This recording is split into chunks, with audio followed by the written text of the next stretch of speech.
ശ്രീനാരായണ ഗുരുദേവ പ്രതിഷ്ഠാ വാർഷികവും ശ്രീനാരായണ കൺവെൻഷനും നടക്കുന്ന ഈ വേദിയിൽ എന്നെ പ്രഭാഷണത്തിനായി ക്ഷണിച്ച സമാരാധനായ union convener Anil P Sreerangam sir, ശാഖയുടെ പ്രസിഡന്റ് ബഹുമാന്യനായ Venu Keshav sir, vice president Viswanathan sir, secretary Subhash sir,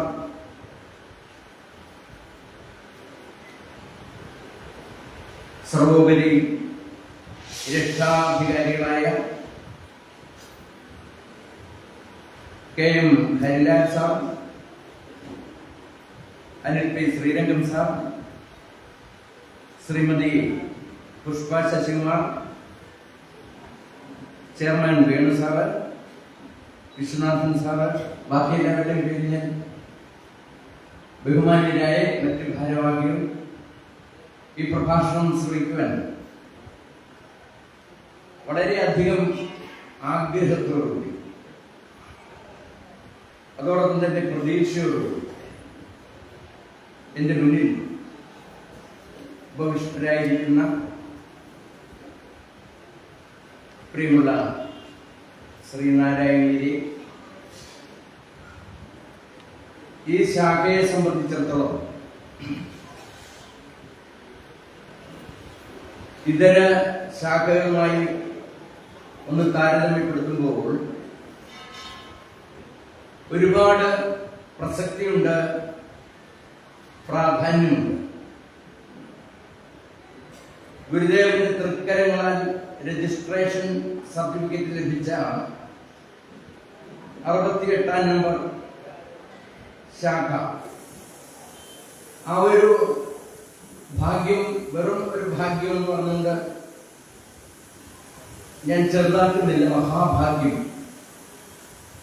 അതിന്റെ ഒരു പ്രതിഫലനമാണ് എന്റെ മുമ്പിൽ ആകാംക്ഷയോടുകൂടി മനസ്സ് നിറയെ ഗുരു നൽകിയ ദർശനവും അതിലൂടെ നമുക്ക് കൈവന്ന സൗഭാഗ്യവും ഒക്കെ അനുഭവിച്ച് അറിഞ്ഞുകൊണ്ട് ഈ വേദിയിലിരിക്കുന്ന നിങ്ങളുടെ മുന്നിൽ നിന്നുകൊണ്ട് ഗുരു കനിഞ്ഞ് അനുഗ്രഹിച്ചു നൽകിയ വഴികൾ എന്ന വിഷയത്തെ ആസ്പദമാക്കിക്കൊണ്ട് ഒരു പ്രഭാഷണം പറയുക എന്നുള്ളത് ജീവിതത്തിന്റെ മഹാഭാഗ്യമായി ഞാൻ കാണുകയാണ്. അതോടൊപ്പം തന്നെ ഈ വേദിയിൽ ഞാൻ വിട്ടുപോയൊരു പേരുണ്ട്. അധ്യക്ഷ സ്ഥാനം അലങ്കരിക്കുന്ന ശ്രീ രാജേന്ദ്ര പ്രസാദ് സാർ. ഞാൻ വിട്ടുപോയതല്ല, എനിക്കറിയാം എന്നുള്ള സമയം എനിക്ക് വരും. ആ സമയത്ത് പറഞ്ഞാൽ എല്ലാവരും ഒന്നുകൂടി പ്രാധാന്യത്തോടുകൂടി ശ്രദ്ധിക്കാൻ എനിക്കറിയാം. ഇപ്പൊ എല്ലാവരും ശ്രദ്ധിച്ചില്ല. എല്ലാവരുടെയും കൂടെ പറയുന്നതിനേക്കാൾ വ്യത്യാസമായി ഒരു നല്ല അവസരം ഉണ്ടാക്കിയെടുത്ത് ഞാൻ സാറിന്റെ പേര് പറഞ്ഞിരിക്കുന്നു. അധ്യക്ഷൻ എന്ന് പറയുമ്പോൾ ഒരു യോഗത്തിന്റെ ഏറ്റവും പ്രധാനപ്പെട്ട സ്ഥാനം വഹിക്കുന്ന ആളാണ്. അദ്ദേഹത്തെ നമുക്ക് ചെറുതാക്കി കാണാൻ പറ്റില്ല. അപ്പോൾ നിങ്ങളുടെ എല്ലാവരുടെയും മുന്നിൽ പല പ്രാവശ്യവും ഞാൻ വന്നിട്ടുണ്ട്. പല വിഷയങ്ങളെ ആസ്പദമാക്കിക്കൊണ്ട് ഗുരുവിലൂടെ തന്നെ ഗുരുവിൽ നിറഞ്ഞു നിന്നുകൊണ്ട് ഒട്ടനവധി വിഷയങ്ങളെ കുറിച്ച് നിങ്ങൾക്ക് ഞാൻ പറഞ്ഞു തന്നിട്ടുണ്ട്. അപ്പൊ അതൊക്കെ എനിക്ക് ഒരുപാട് സന്തോഷം നൽകുന്നതാണ്. പ്രത്യേകിച്ച് ഇന്നത്തെ ഈ ദിവസം ഒരുപാട് പ്രാധാന്യത്തോടുകൂടി ഏറ്റവും മഹനീയമായ സ്ഥാനം എനിക്ക് നൽകിക്കൊണ്ട് ഇന്നത്തെ അവസാനത്തെ പ്രഭാഷണം അല്ലേ, ഈ വേദി ഈ കൺവെൻഷനുമായി ബന്ധപ്പെട്ട് അവസാനത്തെ എൻ്റെ പ്രഭാഷണം എന്ന് പറയുമ്പോൾ നിങ്ങൾ ആഗ്രഹിക്കുന്ന, എന്നിൽ നിന്ന് നിങ്ങൾ പ്രതീക്ഷിക്കുന്ന ഒട്ടനവധി കാര്യങ്ങളുണ്ട് എന്നെനിക്കറിയാം. അതൊക്കെ മനസ്സിലാക്കിക്കൊണ്ട് നിങ്ങളുടെ മനസ്സിനെ, നിങ്ങളുടെ ചിന്തകളെ ഉദ്ദീപിപ്പിക്കുന്ന വിധത്തിൽ എന്നാൽ കഴിയും വിധം ഞാൻ ഈ പ്രഭാഷണം, ഗുരു നൽകിയ വഴികൾ എന്ന വിഷയത്തെ ആസ്പദമാക്കിക്കൊണ്ട് തരുന്ന പ്രഭാഷണം നിങ്ങളുടെ ഹൃദയത്തിൽ ഒരു ഓർമ്മയായി എന്നെന്നും നിലനിൽക്കണം എന്ന് ആഗ്രഹിച്ചുകൊണ്ട്, നിലനിൽക്കട്ടെ എന്ന് പ്രതീക്ഷിച്ചുകൊണ്ടും ഞാൻ പ്രഭാഷണത്തിലേക്ക് സാവധാനം പ്രവേശിക്കുകയാണ്. വളരെ കുറച്ച് സമയമേ എനിക്ക് നൽകിയിട്ടുള്ളൂ എന്ന് പറഞ്ഞാൽ 9 മണിയാകുമ്പോൾ ഈ പരിപാടി അവസാനിപ്പിക്കേണ്ടതാണ്. ഞാൻ നോട്ടീസ് വായിച്ചു. ഇപ്പോൾ 7:30 മണി കഴിഞ്ഞിരിക്കുകയാണ്. 1.5 മണിക്കൂർ കൊണ്ട് ഗുരുവിനെ കുറിച്ച് മോനെ ഈ മൈക്യത്തിൽ അന്നാണ് വിളിക്കുന്നത്. അല്ല, ഞാൻ പറഞ്ഞു വീഴുമായിട്ട് ഇല്ല. 1.5 മണിക്കൂർ കൊണ്ട് ഗുരുവിന്റെ ഒരു ടോട്ടാലിറ്റി നിങ്ങൾ ഹൃദയത്തിലേക്ക് ഞാൻ തരുമ്പോൾ, ഭഗവത്ഗീതയിലെ ഒരു സന്ദേശം, ഭഗവാൻ കൃഷ്ണൻ അർജുനന് കൊടുത്ത ഒരു സന്ദേശം ഈ അവസരത്തിൽ ഞാൻ ഓർത്തുകൊണ്ട് സാവധാനം നമുക്ക് പ്രഭാഷണത്തിലേക്ക് കടക്കാം. ഞാൻ അതിന്റെ ചരിത്രമൊക്കെ എഴുതി കൊണ്ടുവന്നതാണ്. മഹാഭാരത യുദ്ധം നടക്കുന്ന സമയത്ത് നിങ്ങളൊക്കെ വായിച്ചിട്ടുണ്ടല്ലേ? 2 പക്ഷം, ഒന്ന് കൗരവര്, ഒന്ന് പഞ്ചപാണ്ഡവന്മാര്, 2 സൈന്യങ്ങൾ. യുദ്ധം എന്ന് പറയുമ്പോൾ ഇന്ന് കാണുന്ന യുദ്ധമല്ല. അന്ന് നേർക്ക് നേർ നിന്നുകൊണ്ട് ശാരീരികമായും മാനസികമായും ഒക്കെയുള്ള ബുദ്ധിയും ശക്തിയും ഒക്കെ പ്രയോഗിച്ചുകൊണ്ട് ചെയ്യുന്ന യുദ്ധക്കളത്തിലേക്ക് ശ്രീകൃഷ്ണന്റെ സഹായത്തോടുകൂടി, അല്ലെങ്കിൽ ശ്രീകൃഷ്ണന്റെ അനുഗ്രഹത്തോടുകൂടി കടന്നു വരുന്ന അർജുനൻ കൗരവ പക്ഷത്തേക്ക് നോക്കുമ്പോൾ കാണുന്നത് എന്താണ്? അവിടെ കാണുന്നത് തന്റെ ശത്രുപക്ഷത്ത് നിൽക്കുന്നു ആരൊക്കെ? തന്റെ പിതാമഹന്മാർ, തന്റെ സഹോദരന്മാർ, തന്റെ മക്കൾ, കുഞ്ഞുമക്കൾ, തന്റെ സുഹൃത്തുക്കൾ. താൻ ഇവരെയെല്ലാം നിശേഷം ഈ ഭൂമിയിൽ നിന്ന് വധിച്ചെങ്കിൽ മാത്രമേ ഈ യുദ്ധത്തിൽ തനിക്ക് ജയമുണ്ടാവൂ എന്ന് മനസ്സിലാക്കിയ അർജുനൻ അമ്പും വില്ലും വലിച്ചെറിഞ്ഞുകൊണ്ട് തനിക്ക് ഈ യുദ്ധം ചെയ്യാൻ തന്റെ സഹോദരങ്ങളെ, തന്റെ രക്തബന്ധത്തിൽ പിറന്ന തന്റെ മക്കളെ കൊന്നൊടുക്കിക്കൊണ്ട് ഈ യുദ്ധത്തിൽ എനിക്ക് വിജയം വേണ്ട എന്ന് കരുതി ഉറച്ചു തീരുമാനിച്ചുകൊണ്ട് തേർത്തട്ടിലിരിക്കുന്ന സമയത്ത് കൃഷ്ണനോട് പറയുന്ന, ഭഗവാൻ കൃഷ്ണനോട് പറയുന്ന ഒരു വാചകമുണ്ട്. ന കാംക്ഷേ വിജയം കൃഷ്ണ നജ രാജ്യം സുഖാനിജ കിന്നോ രാജ്യേന ഗോവിന്ദ കിം ഭോഗേർ ജീവിതേന വാ. അല്ലയോ കൃഷ്ണ, കൃഷ്ണ ഭഗവാനെ, എനിക്ക് ഈ യുദ്ധത്തിൽ വിജയം വേണ്ട. ഈ യുദ്ധത്തിൽ എന്റെ സഹോദരങ്ങളെ, എന്റെ സുഹൃത്തുക്കളെ, ഞാൻ ബഹുമാനിക്കുന്ന ഒട്ടനവധി ആളുകളെ ഇല്ലാതെയാക്കിക്കൊണ്ട്, കൊന്നൊടുക്കിക്കൊണ്ട് ഈ യുദ്ധഭൂമിയിൽ നിന്ന് എനിക്കൊരു വിജയം കൈവരിക്കാൻ ഞാൻ ആഗ്രഹിക്കുന്നില്ല. എന്റെ രാജ്യം സുഖാനിജ. എന്നിട്ട് വേദാന്ത രഹസ്യം പറയുകയാണ്, ഈ രാജ്യം കൊണ്ടോ സുഖാനുഭവങ്ങൾ കൊണ്ടോ എന്താണ് പ്രയോജനം? എനിക്കൊന്നും വേണ്ട, ഞാനൊന്നും ആഗ്രഹിക്കുന്നില്ല. എന്റെ രക്തബന്ധത്തിൽപ്പെട്ട ഒരാൾ പോലും ഈ യുദ്ധക്കളത്തിൽ ഹിംസിക്കുവാൻ എനിക്ക് സാധ്യമല്ല എന്ന് പറയുന്ന ഒരവസരത്തിൽ കൃഷ്ണ ഭഗവാൻ സുസ്നേഹവദനായി നിന്നുകൊണ്ട് അർജുനനോട് പറയുന്നു, വാസാംസി ജീർണാനി യഥാ വിഹായ നവാനി ഗൃഹ്ണാതി നരോപരാണി തഥാ ശരീരാണി വിഹായ ജീർണാന്യാനി സംയാനി നവാനി ദേഹി. സംസ്കൃതത്തിലാണ് എഴുതിയിരിക്കുന്നത്. ഇവിടെ കൃഷ്ണൻ പറയുകയാണ്, അല്ലയോ അർജുന, നീ ഇവിടെ ആരെയും കൊല്ലുന്നില്ല. നീ കൊല്ലുന്നത് അധർമ്മത്തെയാണ്. അധർമ്മത്തെയാണ് നീ ഇല്ലാതെയാക്കുന്നത്. നീ ഒരു കാര്യം മനസ്സിലാക്കണം, പഴകിയ വസ്ത്രം കളഞ്ഞ് പുതുവസ്ത്രം സ്വീകരിക്കുന്നത് പോലെ ജീർണിച്ച ശരീരത്തെ വിട്ട്, അല്ലെങ്കിൽ കാലപ്പഴക്കം ചെന്ന്, അല്ലെങ്കിൽ കർമ്മം പൂർത്തീകരിച്ച ശരീരത്തെ വിട്ട് ആത്മാവ് ഈ ലോകത്തിന്റെ നിലനിൽപ്പിന് വേണ്ടി മറ്റ് ശരീരത്തിൽ പ്രവേശിക്കുമ്പോൾ നൈനം ചിന്തന്തി ശസ്ത്രാണി നൈനം ദഹതി പാവകഃ ന ചൈതന്യം ക്ലേദയന്ത്യാപ്യോ ന ശോഷയതി മാരുതഃ. നിനക്ക് നിന്റെ ആയുധം കൊണ്ട് ഒരു ആത്മാവിനെ ഇല്ലാതെയാക്കാൻ പറ്റില്ല. അതേപോലെ കാറ്റുകൊണ്ട് ആത്മാവിനെ വറുക്കാനോ അല്ലെങ്കിൽ തീ കൊണ്ട് ഇല്ലാതെയാക്കാനോ ഒന്നും സാധിക്കില്ല.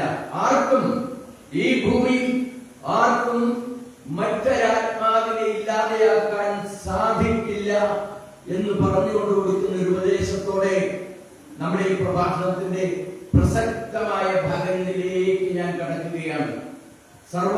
സർവദേവസ്ഥിതം യോ മാം ഭജത്യേകത്വമാസ്ഥിതഃ സർവധാ വർത്തമാനോപി സയോഗീ മയി വർത്തതേ. വീണ്ടും ഇവിടെ അർജുനോട് പറയുകയാണ്, സർവഭൂതസ്ഥിതം യോ മാം. ഞാൻ പറയുന്നത് മഹാഗുരുവിന്റെ ദർശനത്തെ പരിപൂർണമായി ഉൾക്കൊള്ളാൻ ഈ സന്ദേശങ്ങൾ നമുക്ക് പ്രയോജനപ്പെടും എന്നതുകൊണ്ട് തന്നെയാണ് ഈ 3-4 ദർശനപരമായ സന്ദേശങ്ങൾ നിങ്ങൾക്ക് ഞാൻ തരുന്നത്. ഭഗവാൻ കൃഷ്ണൻ നമ്മളോട് പറയുന്നു, അർജുനൻ എന്ന് പറയുന്നത് നമ്മൾ പുരാണത്തിൽ വായിച്ച അർജുനനല്ല. ഇവിടെ നാം ഓരോരുത്തരും അർജുനന്മാരാണെന്ന് മനസ്സിലാക്കിക്കൊണ്ട് ഇവിടെ ഗുരു പറയുന്നു, സർവഭൂതസ്ഥിതം യോ മാം ഭജത്യേകത്വമാസ്ഥിതഃ സർവധാ വർത്തമാനോപി സയോഗീ മയി വർത്തതേ. ശ്രദ്ധയോടുകൂടി കേൾക്കുക. ഇവിടെ ശ്രീകൃഷ്ണ ഭഗവാൻ പറഞ്ഞ വചനം ഇവിടെ മഹാഗുരു നമുക്ക് നൽകിയ ദർശനവുമായി പൊരുത്തപ്പെടുത്തിക്കൊണ്ട് ഞാൻ പറയുമ്പോൾ, സർവഭൂതസ്ഥിതം യോ മാം, സർവഭൂതങ്ങളിലും ഈ പ്രപഞ്ചത്തിൽ നിലനിൽക്കുന്ന സർവജീവജാലങ്ങളിലും ഞാൻ കുടികൊള്ളുന്നു. ആത്മചൈതന്യമായ നിങ്ങൾക്ക് ഞാൻ നൽകിയ എന്റെ ജീവന്റെ അംശം, അതിന്റെ മുഴുവനും ഉൾക്കൊള്ളുന്ന എല്ലാറ്റിന്റെയും കാതലായ, എല്ലാറ്റിന്റെയും സ്വരൂപമായ, എല്ലാറ്റിന്റെയും ഉറവിടമായ ഞാൻ ഈ ലോകത്തോട് പറയുന്നു, സർവഭൂതസ്ഥിതം യോ മാം ഭജത്യേകത്വമാസ്ഥിതഃ മാം, എന്നെ ആരെല്ലാം പരിപൂർണമായ വിശ്വാസത്തോടുകൂടി ഭക്തിയോടുകൂടി ആരാധിക്കുന്നുണ്ടോ അവരിൽ ഞാനുണ്ടാകും, എന്നിൽ അവരുണ്ടാകും. മറന്നു പോകുമോ? ആരെല്ലാം എന്നിൽ ഭജത്യേകത്വമാസ്ഥിതഃ, ആരെല്ലാം ഭക്തിപൂർവം, അതോടൊപ്പം വിശ്വാസമല്ല നമുക്ക് വേണ്ടത്. വിശ്വാസം, ഞാൻ പറഞ്ഞത് ഇത്രയും നാൾ നമുക്ക് വിശ്വാസമാണ് ഉണ്ടായിരുന്നത് എന്ന് പറഞ്ഞാൽ ഈശ്വരനെ ഞാൻ വിശ്വസിക്കുന്നു എന്ന് പറഞ്ഞു കഴിഞ്ഞാൽ അതിന്റെ അർത്ഥം എന്താണെന്ന് അറിയാമോ? അവിടെ സംശയം ഉണ്ടാകും. ഈശ്വരൻ ഉണ്ടോ അതോ ഈശ്വരൻ ഇല്ലയോ? ആ ഒരു അവസ്ഥയിൽ നിൽക്കുന്ന ഒരു ഭക്തന്റെ ചിന്തയാണ് വിശ്വാസം. അപ്പൊ നമുക്ക് വിശ്വാസമാണ് വേണ്ടത്. മഹാഗുരു നമ്മളോട് പറഞ്ഞ എന്താണ്? എല്ലാ ഹൃദയങ്ങളിലും എല്ലാ ഭവനങ്ങളിലും പ്രാർത്ഥന ഉണ്ടായിരിക്കണം. അങ്ങനെയാണോ പറഞ്ഞത്? ആണോ? അതെ, അങ്ങനെയാണ് പറഞ്ഞത്. എല്ലാ ഹൃദയങ്ങളിലും വിശ്വാസം ഉണ്ടാകണമെന്നല്ല ഗുരു പറഞ്ഞത്. വിശ്വസിക്കുന്നവൻ ആരാണെങ്കിലും അവന് സംശയം ഉണ്ടാവും. എന്ത്? ഈശ്വരനുണ്ടോ അല്ലെങ്കിൽ ഗുരുവുണ്ടോ, ഗുരു ഇല്ലയോ?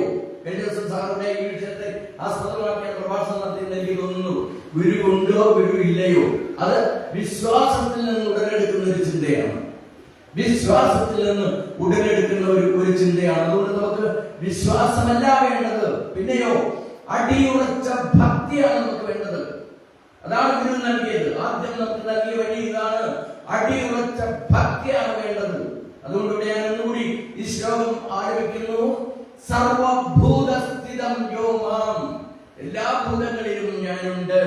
എല്ലാ ഭൂതങ്ങളിലും അല്ലെങ്കിൽ എല്ലാ ജീവനുകളിലും എല്ലാറ്റിലും നിറഞ്ഞിരിക്കുന്ന എന്നെ ഭക്തിപൂർവം, വിശ്വാസമല്ല അടിയുറച്ച ഭക്തിയോടുകൂടി ആരെല്ലാം എന്നെ ഓർക്കുന്നുണ്ടോ, സ്മരിക്കുന്നുണ്ടോ, എന്നെ സേവിക്കുന്നുണ്ടോ, അവരേത് നിലയിലിരുന്നാലും, അടിവരയിട്ട് പഠിച്ചോളൂ, അവരേത് നിലയിലിരുന്നാലും അവരിൽ എന്നെ വിട്ട് അവരെ വിട്ട് ഞാനോ പോവില്ല. ആര് പോവില്ല? നമ്മുടെ കാര്യമായി പറയുന്നത്, നമ്മുടെ ജീവിതത്തിൽ ദുഃഖങ്ങളും ദുരിതങ്ങളും എന്തെല്ലാം പ്രയാസങ്ങളും ഉണ്ടായിക്കൊള്ളട്ടെ, എന്തെല്ലാം പ്രയാസങ്ങളും നമ്മൾ ഉണ്ടായാലും, നിങ്ങൾ ഏത് അവസ്ഥയിലിരുന്നാലും, നിങ്ങൾ ഏത് നിലയിലിരുന്നാലും, എന്നെ വിട്ട് നിങ്ങളെ വിട്ട് ഞാനോ പോവില്ല എന്നിവിടെ നമ്മളോട് പറയുന്നു, ലോകത്തോട് പറയുന്നു, ശ്രീകൃഷ്ണ ഭഗവാനിലൂടെ പറയുന്നു, അത് മഹാഗുരുവായി പറയുന്നു. ഒരിക്കൽ പോലും നമ്മളെ വിട്ട് മഹാഗുരു പോകുമോ? ഉറക്കെ പറയുമോ? പോകുമോ? പോകില്ല. പോകാതിരിക്കാൻ ഇവിടെ പറയുന്നു, ഭജത്യേകത്വമാസ്ഥിതഃ, പരിപൂർണമായ അടിയുറച്ച ചിന്തയോടുകൂടി, ഭക്തിയോടുകൂടി. പക്ഷെ നമുക്കിവിടെ അടിയുറച്ച ഭക്തിയുണ്ടോ? അടിയുറച്ച ഭക്തിയുണ്ടോ? ഉണ്ടോ സാറേ? ഇവിടെ പ്രഭാഷണത്തിനോട് അടിയുറച്ച ഭക്തി വേണം. ഭക്തി എന്ന് പറഞ്ഞാൽ എന്താണ്? ഭക്തിയാത്മാനുസന്ധാനം. മഹാഗുരു നമ്മളോട് പറയുന്നു, ഭക്തിയാത്മാനുസന്ധാനം. ഭക്തി എന്ന് പറയുന്നത് നമ്മൾ അമ്പലത്തിൽ ചെന്നിരുന്ന് പ്രാർത്ഥിക്കുന്നതോ അല്ലെങ്കിൽ നിരന്തരം നമ്മൾ മന്ത്രങ്ങൾ ഉരുവിടുന്നതുമാണല്ല ഭക്തി. ഭക്തി ആത്മാനുസന്ധാനമാണ്. ഗുരുവരുടെ വഴിയുടെ രണ്ടാമത്തെ ഉത്തരം, രണ്ടാമത്തെ കാര്യം നിങ്ങൾക്ക് ഞാൻ പറയുകയാണ്. ഭക്തി എന്താണെന്ന് പലരും അറിയാതെ, പലരും പറയും ഞാൻ അമ്പലത്തിൽ പോകുന്നുണ്ട്, പ്രാർത്ഥന നടത്തുന്നുണ്ട്, വഴിപാടുകൾ നേരുന്നുണ്ട്, ചെയ്യുന്നുണ്ട്, പക്ഷെ എന്നിട്ടും കാര്യങ്ങളൊന്നും നടക്കുന്നില്ല. ഞാൻ ആഗ്രഹിച്ചതുപോലെ കാര്യങ്ങൾ നടക്കുന്നില്ല എങ്കിൽ അതിൽ എന്തോ ഒരു പോരായ്മയുണ്ടല്ലോ. ശരിയല്ലേ? എന്തെങ്കിലും ഒരു പോരായ്മയുണ്ട്. ആ എന്തെങ്കിലും ഒരു പോരായ്മ എന്ന് പറയുന്നത് ഞാൻ അറിയുന്നില്ല. ആരെ അറിയുന്നില്ല? ഞാൻ ഗുരുവിനെ അറിയുന്നില്ല. ഞാൻ ദൈവവും ഗുരുവും എല്ലാം ഒന്ന് തന്നെയാണ്. ഗുരു സാക്ഷാത്, ബാക്കി പറ, ഗുരു സാക്ഷാത് പരംബ്രഹ്മ, ദി അൾട്ടിമേറ്റ്. ഗുരുവിനപ്പുറം ഒരു ദൈവമുണ്ടോ? ഞാൻ കഴിഞ്ഞ പ്രഭാഷണങ്ങളിലൊക്കെ അത് വളരെ വ്യക്തമായി നിങ്ങൾക്ക് പറഞ്ഞതാണ്. ഞാൻ ഇത് ഓരോ ചോദ്യങ്ങൾ നിങ്ങളോട് ചോദിക്കുമ്പോഴും അതിന്റെ ഉത്തരം നിങ്ങൾക്ക് പറഞ്ഞു തരാൻ ഞാൻ ബാധ്യസ്ഥനാണ്. അതാണ് പ്രഭാഷണത്തിന്റെ പൊരുളെന്ന് പറയുന്നത്. ഓരോ ചോദ്യങ്ങൾ ഞാൻ നിങ്ങളോട് ചോദിക്കുമ്പോഴും അല്ലെങ്കിൽ ഞാൻ പറയുമ്പോഴും അതിന്റെ ഉത്തരം വിശദമായി നിങ്ങൾക്ക് പറഞ്ഞു തരേണ്ട ഒരു കടമ. അതിനാണല്ലോ എന്നെ ഇവിടുത്തെ സംഭവിച്ചരായ ഭാരവാഹികൾ വീണ്ടും വീണ്ടും വിളിക്കുന്നത്. അപ്പൊ ഗുരുവിനപ്പുറം ഒരു ദൈവം ഇല്ല. കഴിഞ്ഞ പ്രാവശ്യം പറയുന്നു, ഇനി അത് ആവർത്തിക്കേണ്ട ആവശ്യമില്ല എന്ന് എനിക്ക് തോന്നുന്നു. ഗുരു സാക്ഷാത് പരംബ്രഹ്മ. വാദങ്ങൾ ചെവിക്കൊണ്ട് മതപ്പോരുകൾ കണ്ടും മോദസ്ഥിരനായെന്ന് വസിപ്പൂ മല പോലെ എന്ന് മഹാകവി കുമാരനാശാൻ പറഞ്ഞിട്ടില്ലേ അല്ലേ? ആരായെങ്കിൽ അന്ധത്വമഴിച്ചാദിമഹസിൻ നേരാം വഴി കാട്ടും ഗുരുവല്ലോ പല ദൈവം. ഗുരുവരാണല്ല പറഞ്ഞത്. വേദവേദാന്ത ശാസ്ത്രങ്ങളിൽ നൈപുണ്യമുള്ള, വേദവേദാന്ത ശാസ്ത്രങ്ങളിൽ ഗ്രാഹ്യമുള്ള, അഗാധമായ പാണ്ഡിത്യമുള്ള മഹാകവി കുമാരനാശാൻ മഹാഗുരുവിനെ നേരിൽ കണ്ട് അനുഭവിച്ച് അറിഞ്ഞതിന് ശേഷം അനുഭവിച്ചറിഞ്ഞു, കണ്ടു അനുഭവിച്ചു എല്ലാം അറിഞ്ഞതിന് ശേഷമാണ് ലോകത്തോട് പറഞ്ഞത്. വാദങ്ങൾ ചെവിക്കൊണ്ട് ആരായെങ്കിൽ അന്ധത്വമഴിച്ചാദിമഹസിൻ, ആദിമഹസിൻ നേരാം വഴി കാട്ടും. കേട്ടോ, ആദിമഹസിൻ നേരാം വഴി കാട്ടും ഗുരുവല്ലോ പരദൈവം, പരമമായ ദൈവം. മറ്റൊരു ദൈവം ഇല്ല എന്ന് പറയുമ്പോൾ നമുക്കത് ഉൾക്കൊള്ളാൻ ഒരു പക്ഷേ സാധിച്ചെന്ന് വരില്ല. ഞാൻ നിങ്ങളോട് പറയുന്നു, നാം ആരാധിക്കുന്ന 30 കോടി ദേവതാ സങ്കല്പങ്ങളിൽ നിറഞ്ഞിരിക്കുന്നത് അത് ശിവനായിക്കൊള്ളട്ടെ, സുബ്രഹ്മണ്യ ഭഗവാനായിക്കൊള്ളട്ടെ, വിനായക ഭഗവാനായിക്കൊള്ളട്ടെ, ദേവിയാവട്ടെ, നമ്മൾ ആരാധിക്കുന്ന 30 കോടി ദേവതാ ചൈതന്യങ്ങളിൽ നിറഞ്ഞിരിക്കുന്ന പരമ്പൊരുളാണ് മഹാഗുരു. അത് ഗുരുവിനെ അറിഞ്ഞൊരാൾക്ക് മനസ്സിലാക്കാൻ സാധിക്കുള്ളൂ. ഞാനിവിടെ അങ്ങനെ പറയുമ്പോൾ നിങ്ങൾക്ക് സംശയം ഉണ്ടാവാം. പക്ഷെ ഗുരു ആരാണെന്ന് ഒട്ടനവധി പ്രഭാഷണങ്ങളിലൂടെ നിങ്ങൾ നിരന്തരം കേട്ട് ഏകദേശ കാര്യങ്ങൾ മനസ്സിലാക്കിയത് കൊണ്ടാണ് ഞാൻ ആ ഭാഗം വിശദീകരിക്കാൻ പോകുന്നത്. എല്ലാം ഒന്ന് തന്നെ. ഏത് ദേവനായിക്കൊള്ളട്ടെ, ഏത് ദേവിയായിക്കൊള്ളട്ടെ, എല്ലാത്തിനും ശക്തി കൊടുക്കുന്നത് ഗുരു തന്നെയാണ്. ഇനി ഗുരു എങ്ങനെയാണ് നമ്മുടെ മനസ്സിലിരിക്കുന്നത്? ഈ രൂപത്തിലാണോ? ഈ രൂപത്തിലാണോ ഗുരു ഇരിക്കുന്നത്? ഇത് വെറും രൂപം മാത്രം. ഗുരു എന്താണ്? ഗുരു ആരാണ്? ആരാണ് ഗുരു? ഗുരു ആരാണ്? എന്ന് പറഞ്ഞ് ഞാൻ ആരോടും എടുത്ത് പ്രത്യേകിച്ച് ചോദിക്കുന്നില്ല. ഗുരുവിനെ ഏത് രൂപത്തിലാണ് നിങ്ങൾ കാണുന്നത്? ആത്മാവായി, ആത്മാവായി, അല്ലെങ്കിൽ പരബ്രഹ്മമായി, അല്ലെങ്കിൽ അറിവായി. അറിവായി. ഈ സംശയം നമുക്ക് ഒരിക്കലും വരരുത്. ശരീരഭാവത്തിലാണ് ഗുരുവിനെ കണ്ടിരുന്നെങ്കിൽ 1928 കഴിഞ്ഞു, കഥ കഴിഞ്ഞു. ശരിയല്ലേ? 1928 മഹാബലി മരിച്ചു പോയെന്ന് പറഞ്ഞാണ് നമ്മൾ ഇരിക്കുന്നത്. മരിച്ചോ? പറയൂ, മരിച്ചു പോയോ? ഇപ്പോഴുണ്ടോ ഗുരു? ഉണ്ടോ? ഉണ്ടെന്നുള്ളവരെന്ന് കേൾപ്പിക്കുക. മഹാഗുരു ഇപ്പോഴും നമ്മുടെ മുന്നിൽ ഉണ്ട് എന്ന് ഞാൻ പറയുമ്പോൾ സവിസ്തരം നിങ്ങൾക്ക് മനസ്സിലാക്കി തരണം. ശരിയല്ലേ? ശരീരമായിരുന്നുവെങ്കിൽ, മഹാഗുരു ശരീരഭാവത്തിലാണ് ഈ ഭൂമി പ്രപഞ്ചത്തിൽ നിലനിന്നിരുന്നതെങ്കിൽ 1928 കഴിഞ്ഞു, പാസ്ഡ് അവേ, അല്ലെങ്കിൽ ഡെഡ് എന്ന് നമ്മൾ പറയും, തീർന്നു. പക്ഷേ അല്ല, ഇത് 1928 മുമ്പ് തന്നെ മഹാഗുരു നമ്മളോട് പറഞ്ഞു, നാം ശരീരമല്ല. കണ്ടോ? നാം ശരീരമല്ല. ചിന്തിക്കാൻ ഭക്തന്മാരായ നമ്മൾ ചിന്തിക്കണം. നാം ശരീരമല്ല. പിന്നെ എന്താകുന്നു? അറിവാകുന്നു. അറിവാകുന്നു. നീ സത്യം, ജ്ഞാനമാനന്ദം, നീ തന്നെ വർത്തമാനവും. ദൈവദശത്തിൽ പറയുന്നത് കേട്ടോ? നീ സത്യം. സത്യം എന്ന് പറഞ്ഞാൽ അതിന്റെ പ്രത്യേകത എന്ന് പറഞ്ഞാൽ 3 കാലങ്ങളിലും നിലനിൽക്കുന്നത് സത്യമാണ്. നമ്മൾ 3 കാലങ്ങളിൽ നിലനിൽക്കുമോ? നമ്മൾ 3 കാലങ്ങളിൽ നിലനിൽക്കുമോ? No, never. ഇത് കഴിഞ്ഞ് നാളെ അല്ലെങ്കിൽ അടുത്ത നിമിഷം നമ്മളെ സംബന്ധിച്ച് എന്താകും എന്ന് പറയാൻ നമുക്ക് പറ്റുമോ? Future cannot predict. പറയാൻ പറ്റുമോ? ഇല്ല. അപ്പൊ ശരീരത്തിനോ, നമ്മൾ കണ്ടുകൊണ്ട് കാണുന്ന ഈ ലോകത്തിലെ സർവ്വതിനും ഇന്നല്ലെങ്കിൽ നാളെ ആ ഒരു ഇല്ലായ്മ അല്ലെങ്കിൽ ഈ ഭൂമിയിൽ നിന്ന് വാഷൗട്ടാവും. കാരണം കണ്ണുകൊണ്ട് കാണുന്നതാണ് നമ്മളെയൊക്കെ. ശരിയല്ലേ? ഞാൻ പറയുന്നത് ഗുരുവിനെ കണ്ണുകൊണ്ടല്ല കാണേണ്ടത്. കണ്ണുകൊണ്ട് കണ്ടാൽ അത് ഇല്ലായ്മയാണെന്ന് നമ്മൾ മനസ്സിലാക്കണം. കണ്ണുകൊണ്ട് കാണുന്നതൊക്കെ ഇന്നല്ലെങ്കിൽ നാളെ മണ്ണോട് മണ്ണടിയും. എവിടെ നിന്നാണോ വന്നത് അങ്ങോട്ട് തന്നെ തിരിച്ചു പോകും. അനുകമ്പാദശകം.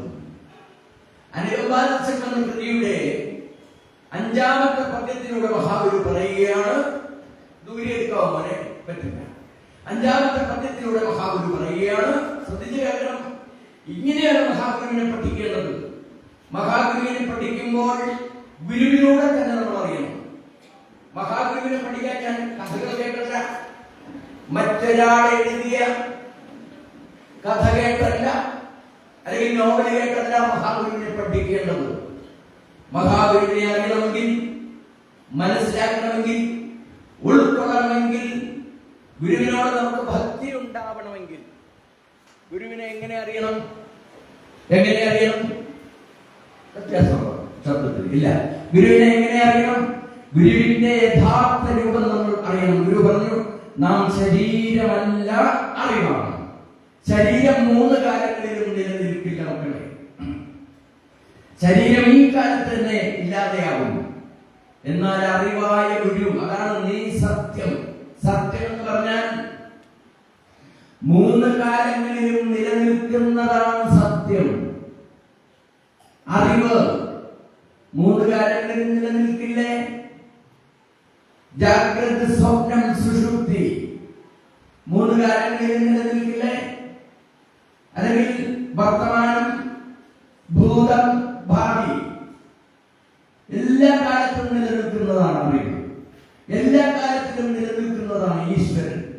എല്ലാ കാലഘട്ടത്തിലും നിലനിൽക്കുന്നതാണ് ബ്രഹ്മം. എല്ലാ കാലഘട്ടത്തിലും നിലനിൽക്കുന്നതാണ് ഗുരു. എല്ലാം ഒന്ന് തന്നെ. ഇപ്പൊ ഗുരുവിന് മാറ്റം ഉണ്ടാകുന്നു.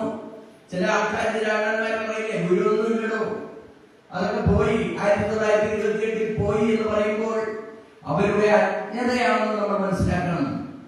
കാരണം ഗുരു സത്യമാണ്, ജ്ഞാനമാണ്, ആനന്ദമാണ്. കണ്ടോ, ജ്ഞാനം, അറിവാണ് ഗുരു. അറിവൊരിക്കലും പോവില്ല. നമ്മൾ ഇന്നല്ലെങ്കിൽ നാളെ മണ്ണോട് മണ്ണടിയും. നമ്മൾ പോയാലും നമ്മുടെ സന്തതി പരമ്പരകളിലൂടെ എന്നെന്നും ഈ ഭൂമി പ്രപഞ്ചത്തിൽ നിറഞ്ഞു നിൽക്കുന്ന ചൈതന്യമാണ്, ബ്രഹ്മമാണ്, അല്ലെങ്കിൽ അറിവാണ് മഹാഗുരു. എന്തൊരു ഭാഗ്യം ചെയ്തവരാണ് നമ്മളില്ലേ? ആലോചിച്ച് നോക്കിക്കേ, നമ്മൾ എത്രയോ വലിയ സുഹൃത്തികളാണ്. ഇങ്ങനെയൊരു ചൈതന്യം അല്ലെങ്കിൽ അറിവായ ഗുരു ഈ ഭൂമി പ്രപഞ്ചത്തിലേക്ക് വന്നില്ലായിരുന്നു എങ്കിൽ, മനുഷ്യ രൂപത്തിൽ വന്നില്ലായിരുന്നു എങ്കിൽ നമ്മുടെ അവസ്ഥ എന്താകുമായിരുന്നു? ഇവിടെ എന്റെ മുന്നിൽ നിങ്ങൾ ഇരിക്കുന്നത് പോലെ ഈ ഒരു രൂപത്തിൽ നമുക്ക് ഇരിക്കാൻ പറ്റുമായിരുന്നോ? ഇന്ന് നമ്മൾ മറ്റുള്ളവരുടെ കാൽ കീഴിൽ കിടക്കുമായിരുന്നു. അങ്ങനെ ഒരു അവസ്ഥയിൽ നിന്ന് നമ്മളെ പിടിച്ചുയർത്തിക്കൊണ്ടുവന്നത് ഞാൻ പറയാറുണ്ട്. എന്റെ ഒരു അറിവിലൂടെ ഞാൻ പറയാറുണ്ട്, ക്ഷേത്ര പ്രതിഷ്ഠകളിലൂടെ സംസ്കരിച്ചെടുത്തു. നമ്മളെ ക്ഷേത്ര പ്രതിഷ്ഠകളിലൂടെ സംസ്കരിച്ച് വിദ്യ കൊണ്ട് സ്വതന്ത്രരാക്കി. ഇവിടെ അങ്ങനെ തന്നെ എഴുതി വെച്ചിരിക്കുന്നു. അതൊക്കെ എല്ലായിടത്തും വിദ്യ കൊണ്ട് പ്രബുദ്ധരാക്കിയോ, വിദ്യ കൊണ്ട് സ്വതന്ത്രരാക്കി. എന്തിൽ നിന്ന് സ്വതന്ത്രരാക്കി? അടിമത്വത്തിൽ നിന്ന്, അജ്ഞാനത്തിൽ നിന്ന്, ദുഃഖത്തിൽ നിന്ന്, ദുരിതത്തിൽ നിന്ന്, പ്രയാസങ്ങളിൽ നിന്ന് എല്ലാം നമ്മളെ സ്വതന്ത്രരാക്കി. അതാണ് ഇവിടെ പറയുന്നത്, വിദ്യ കൊണ്ട് സ്വതന്ത്രരാക്കി, സംഘടന കൊണ്ട് ശക്തരാക്കി. ലോകത്തിലെ ഏറ്റവും വലിയ സംഘടന ഏതാ? ആദ്യത്തെ സംഘടന ഏതാണ്? SNDP, അരുവിപ്പുറം ശ്രീനാരായണ ധർമ്മ പരിപാലന യോഗം. അങ്ങനെ തന്നെ നിങ്ങൾ പറയണം. അരുവിപ്പുറം ശ്രീനാരായണ ധർമ്മ പരിപാലന യോഗത്തിലൂടെ നമ്മളെ ആരാക്കിയെടുത്തു? നമ്മളെ സംഘടിച്ച് ശക്തരാക്കി. നമ്മുടെ എല്ലാ കാര്യങ്ങളും നേടിയെടുക്കാൻ പറ്റുന്ന തരത്തിലേക്ക് നമ്മളെ വളർത്തിയെടുത്തു ഗുരുവിലൂടെ. വിദ്യാഭ്യാസം പിന്നെ സംഘടന കൊണ്ട് ശക്തരാക്കി, വ്യവസായം കൊണ്ട് നമ്മളെ സമ്പന്നരാക്കി. ആക്കിയോ? വ്യവസായം കൊണ്ട് നമ്മൾ സമ്പന്നരാക്കി. എനിക്കുണ്ട് ഒരുപാട് വ്യവസായം. ഞാനത് ആ അനുഭവത്തിൽ നിന്നാണ് പറയുന്നത്. വ്യവസായം കൊണ്ട് നമ്മളെ സമ്പന്നരാക്കി. ഇന്ന് ഞാൻ ശരിക്കും പറയുന്നു, ഞാൻ പറയാൻ പോകുന്നത് നമ്മളെ ഉയർത്തി കാണിച്ചുകൊണ്ട് പറയുന്ന ഒരു കാര്യമല്ല. ഇന്ന് മറ്റുള്ള ഇതര ആൾക്കാരെ സംബന്ധിച്ചിടത്തോളം നമ്മുടെ സ്ഥാനം എവിടെയാണെന്ന് അറിയാമോ? ഒരു 30 വർഷങ്ങൾക്ക് മുമ്പ് നിങ്ങൾ ബാങ്കിലേക്ക് ഒന്ന് കണ്ണോടിച്ചാൽ അറിയാം. 30 വർഷങ്ങൾക്ക് മുമ്പ് നമുക്കുണ്ടായിരുന്ന അവസ്ഥയാണോ ഇന്ന്? ആണോ? എന്തെല്ലാം മാറ്റങ്ങൾ ഗുരു ഭാവനയിൽ കണ്ട, ഗുരു വിഭാവനം ചെയ്ത ഒരു ലോകത്തേക്ക് നമ്മൾ നടന്നെടുക്കുകയാണ്. നടന്നെടുത്തത് എങ്ങനെയാ? യുദ്ധം ചെയ്തിട്ടാണോ? ആരോടെങ്കിലും വാഗ്വാദം നടത്തിയിട്ടാണോ? സമരം ചെയ്തിട്ടാണോ? അല്ല. പിന്നെ എങ്ങനെയാണ് നമ്മൾ ഇവിടെ വരെ എത്തിയത്? ഇവിടെ വരെ നമ്മൾ എത്തിയത് എങ്ങനെയാണ് എന്ന് പറഞ്ഞേ. ആരാ പറഞ്ഞത്? അറിവിലൂടെ. അറിവാണ് നമ്മുടെ ജീവിതത്തിന്റെ സമസ്ത മേഖലകളിലും നമുക്ക് എല്ലാം നേടിത്തരുന്നത്. ഇവിടെ നമ്മുടെ ചാനലിന്റെ മോനിന്റെ ഇത് വിളിക്കുന്ന മോനെ, ഞാൻ പേര് വിട്ടുപോയി. അഭിജിത്തെ എല്ലാവർക്കും കേൾക്കാൻ പറ്റുന്നുണ്ടല്ലേ? കാണാൻ പറ്റുന്നുണ്ടല്ലോ? എല്ലാവരും കേൾക്കട്ടെ, എല്ലാവരും കാണട്ടെ, ലോകം മുഴുവൻ അറിയട്ടെ അല്ലേ? എല്ലാ പ്രഭാഷണങ്ങളും ഇവിടെ. നിങ്ങളുടെ ചാനലിന്റെ പേര് ഞാൻ പറഞ്ഞല്ലോ,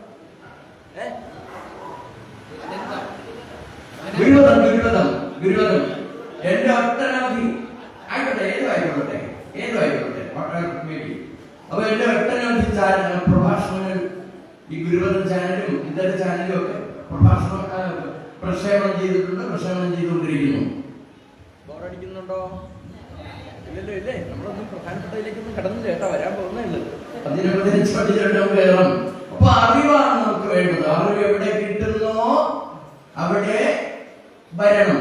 ശരിക്കും പറഞ്ഞാൽ നിങ്ങൾ ഇത്രയും നാള് ഗുരുവിനെ പൂജിച്ചത്, ഞാൻ ആത്മാർത്ഥമായിട്ട് എന്റെ പ്രിയ സഹോദരങ്ങളോട് ഞാൻ ചോദിക്കുകയാണ്, ഇത്രയും നാൾ ഗുരുവിനെ നിങ്ങൾ ആരാധിച്ചത്, പൂജിച്ചത് അറിവായി കണ്ടാണോ? ഈ രൂപം അല്ലെ, ഈ രൂപം കണ്ടിട്ടാണ് സങ്കടങ്ങൾ പറയുന്നത്. ഈ രൂപത്തിലുള്ള സങ്കടങ്ങൾ പറഞ്ഞാൽ ഗുരു കേൾക്കുവോ? കേൾക്കുവോ? പറയുകയാണെങ്കിൽ തെളിമി കേൾക്കുവോ? ഞാനിത് വളരെ പ്രധാനപ്പെട്ട ഒരു കാര്യമാണ് പറഞ്ഞിരുന്നത്. ഗുരുവിനെ അറിവായി കാണുമ്പോൾ എവിടെ എന്ന് വേണമെങ്കിൽ നമുക്ക് ഗുരുവിനെ ആരാധിക്കാം, ഗുരുവിനെ സ്മരിക്കാം, ഗുരുവിന്റെ നാമധേയത്തിൽ നമുക്ക് പ്രാർത്ഥന വഴിപാടുകളൊക്കെ നടത്താം, എവിടെ നിന്നാണെങ്കിലും, നടക്കുമ്പോഴും ഇരിക്കുമ്പോഴും. പക്ഷെ രൂപത്തിലാണ് നമ്മൾ കാണുന്നതെങ്കിൽ നമുക്ക് സ്പെസിഫിക് ആയിട്ട് സ്ഥലം തിരഞ്ഞെടുക്കേണ്ടി വരും. സ്പെസിഫിക് ആയിട്ട് ഒരു ചിത്രം നമ്മുടെ മുന്നിൽ വേണം. അങ്ങനെ വേണ്ട. ഗുരു എല്ലായിടത്തും സർവവ്യാപിയാണ്. ഗുരു സർവശക്തനാണ്. ഗുരു വിളിച്ചാൽ വിളി കേൾക്കും. കേൾക്കുമോ? വിളിച്ചാൽ വിളി കേൾക്കും. ഇല്ലേ? ഒരു കൃതിയിലൂടെ ഗുരു പറയുന്നുണ്ട്, കല്ലിനകത്തുകൂടി വാഴുമൊരൽപ്പ ജന്തു ഒന്നല്ല, കല്ലിനകത്തുകൂടി വാഴുമൊരൽപ്പ ജന്തു ഒന്നല്ല, നിന്റെ കൃപയെന്ന് അറിയിച്ചിടുന്നു അല്ലിക്കുടത്തിൽ അവരുന്ന മരേന്ദ്രനും മറ്റെല്ലാരും ഇങ്ങിതിലിരുന്ന് വളർന്നിടുന്നു. നിങ്ങൾ പഠിച്ചിട്ടുണ്ടല്ലേ? എന്താ ഇവിടെ പറയുന്നത്? ഗുരു കല്ലിന്റെ അകത്തുകൂടി വാഴുമൊരൽപ്പ ജന്തു ഒന്നല്ല. ചിലർക്ക് സംശയമുണ്ട്, രവി എനിക്ക് സമ്പത്തില്ലാത്തത് കൊണ്ട്, എനിക്ക് സൗന്ദര്യമില്ലാത്തത് കൊണ്ട് ഗുരു എന്നെ കാണുന്നുണ്ടോ, എന്റെ പ്രാർത്ഥന കേൾക്കുന്നുണ്ടോ, ഞാൻ എന്റെ സമർപ്പണം ഗുരു അറിയുന്നുണ്ടോ? അങ്ങനെ ആരും ചിന്തിക്കരുത്. ഗുരു തന്നെ നമ്മുടെ മുന്നിലേക്ക് പ്രത്യക്ഷപ്പെട്ടുകൊണ്ട് പറയുന്നു, കല്ലിന്റെ അകത്ത് കുടിവാഴുമൊരൽപ്പ ജന്തു ഒന്നല്ല. സാധാരണ വെള്ളത്തിൽ കിടക്കുന്ന ഒരു കല്ലിലേക്ക് നമ്മൾ കയ്യൊന്നും ഓടിച്ചു കഴിഞ്ഞാൽ ഒരു വഴുവഴുപ്പുണ്ടാവില്ലേ? അതൊരു ജീവിയാണ്, അതൊരു മൈക്രോബാണ്, ഒരു ജീവിയാണ്, ചെറിയ ജീവിയാണ്. അതായത് ഗുരു പറയുകയാണ്, കല്ലിൽ പറ്റി പിടിച്ചിരിക്കുന്ന ചെറിയ ജീവി മുതൽ നമ്മളെയൊക്കെ സൃഷ്ടിക്കുന്ന, ആരാണ് നമ്മളെ സൃഷ്ടിക്കുന്നത്? ബ്രഹ്മാവ്. നമ്മളെയൊക്കെ സൃഷ്ടിക്കുന്ന ബ്രഹ്മാവ് വരെ ഈ ഭൂമി പ്രപഞ്ചത്തിൽ നിലനിൽക്കുന്നത് ആരുടെ ശക്തിയാലാണ്? ആരുടെ ശക്തിയാലാണ്? അതാണ് ഓം ഗുരു ബ്രഹ്മ. ബ്രഹ്മാവില്ലേ? ബ്രഹ്മാവ്, നമ്മളെ സൃഷ്ടിക്കുന്ന ബ്രഹ്മാവ്. ആ ബ്രഹ്മാവിൽ നിറഞ്ഞിരിക്കുന്ന ചൈതന്യം എന്ന് പറയുന്നത് ഗുരുവിന്റെ ചൈതന്യമാണ്, ഗുരുവാകുന്ന ബ്രഹ്മ ചൈതന്യമാണ്. അത് തന്നെയാണ് ഇവിടെ പറയുന്നത്, കല്ലിനകത്ത് കുടിവാഴും ഒരു അല്പജന്തു ഒന്നല്ല, നിന്റെ കൃപയിൽ അറിയിച്ചിരുന്നു. ഭഗവാനെ, കല്ലിൽ പറ്റി പിടിച്ചിരിക്കുന്ന ചെറിയ ജീവി മുതൽ നമ്മളെയൊക്കെ സൃഷ്ടിക്കുന്ന ബ്രഹ്മാവ് വരെ ഈ ഭൂമി പ്രപഞ്ചത്തിൽ നിലനിൽക്കുന്നതും കർമ്മം ചെയ്യുന്നതും ആരുടെ അനുഗ്രഹം കൊണ്ടാണ്? ആരുടെ അനുഗ്രഹം കൊണ്ടാണ്? ഇത് വൈക്കമ്പുഴ പറയുന്നതല്ല, വേദാന്ത ശാസ്ത്രത്തിൽ പ്രാവണ്യമുള്ള മഹാകവി കുമാരനാശാൻ ഉൾപ്പെടെ ഒട്ടനവധി ആചാര്യന്മാർ ലോകത്തോട് പറഞ്ഞു തന്നിരിക്കുന്നതാണ്. അപ്പൊ എല്ലാം ഗുരുവിന്റെ മുൻപിൽ വലിയവരെന്നോ ചെറിയവരെന്നോ വ്യത്യാസമില്ല.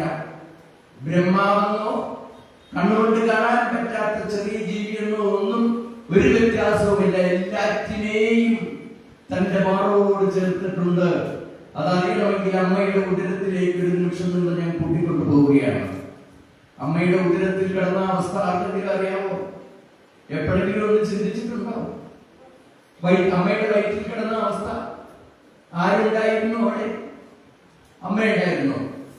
അച്ഛനുണ്ടായിരുന്നോ? കൂട്ടുകാരുണ്ടായിരുന്നോ? വേറെ ആരെങ്കിലും ഉണ്ടായിരുന്നോ? ഉണ്ടായിരുന്നോ? ഒന്ന് ആലോചിച്ച് നോക്കിക്കേ. ഗുരുവിനെ അറിയാൻ ആ ഒരു ഭാഗം എടുത്തൊന്ന് നന്നായിട്ട് പഠിച്ചാൽ മതി. മഹാഗുരു നമുക്ക് വേണ്ടി ചെയ്ത നന്മകൾ, നമ്മുടെ ഈ ജീവന്റെ നിലനിൽപ്പിന് വേണ്ടി, ജീവന്റെ തുടിപ്പ്, നമ്മുടെ കർമാവസാനം വരെ ഈ ശരീരത്തിൽ നിലനിൽക്കാൻ വേണ്ടി മഹാഗുരു നമുക്ക് തന്നുകൊണ്ടിരിക്കുന്ന മഹനീയമായ ആ ശക്തിയെ കുറിച്ച് നമ്മൾ അറിയണം, നന്മയെ കുറിച്ച് നമ്മൾ അറിയണം. ബന്ധുക്കളില്ല, ബന്ധുക്കളാരില്ല. നമ്മുടെ അമ്മയുടെ ഉദരത്തിൽ ഒരു ജീവപിണ്ഡമായി ചലിക്കാൻ പോലും പറ്റാത്ത ഒരവസ്ഥയിൽ കിടന്നപ്പോൾ അവിടെ നമ്മളെ ഓർമ്മപ്പെടുത്തുകയാണ്, ബന്ധുക്കളില്ല, ബലവും ധനവും നിനക്കിൽ. അവിടെ ആരുടെയും ബലമില്ലായിരുന്നു, ആരുടെയും ശക്തിയില്ലായിരുന്നു, ആരുടെയും സഹായമില്ലായിരുന്നു. നിനക്കിൽ ആലോചിച്ചാൽ ഭഗവാനെ, ഞാൻ അങ്ങയുടെ കാൽപാദങ്ങളിലേക്ക് വീഴുകയാണ്. ആ ഇരുട്ടറയിൽ എനിക്ക് ആരുണ്ടായിരുന്നു തുണ?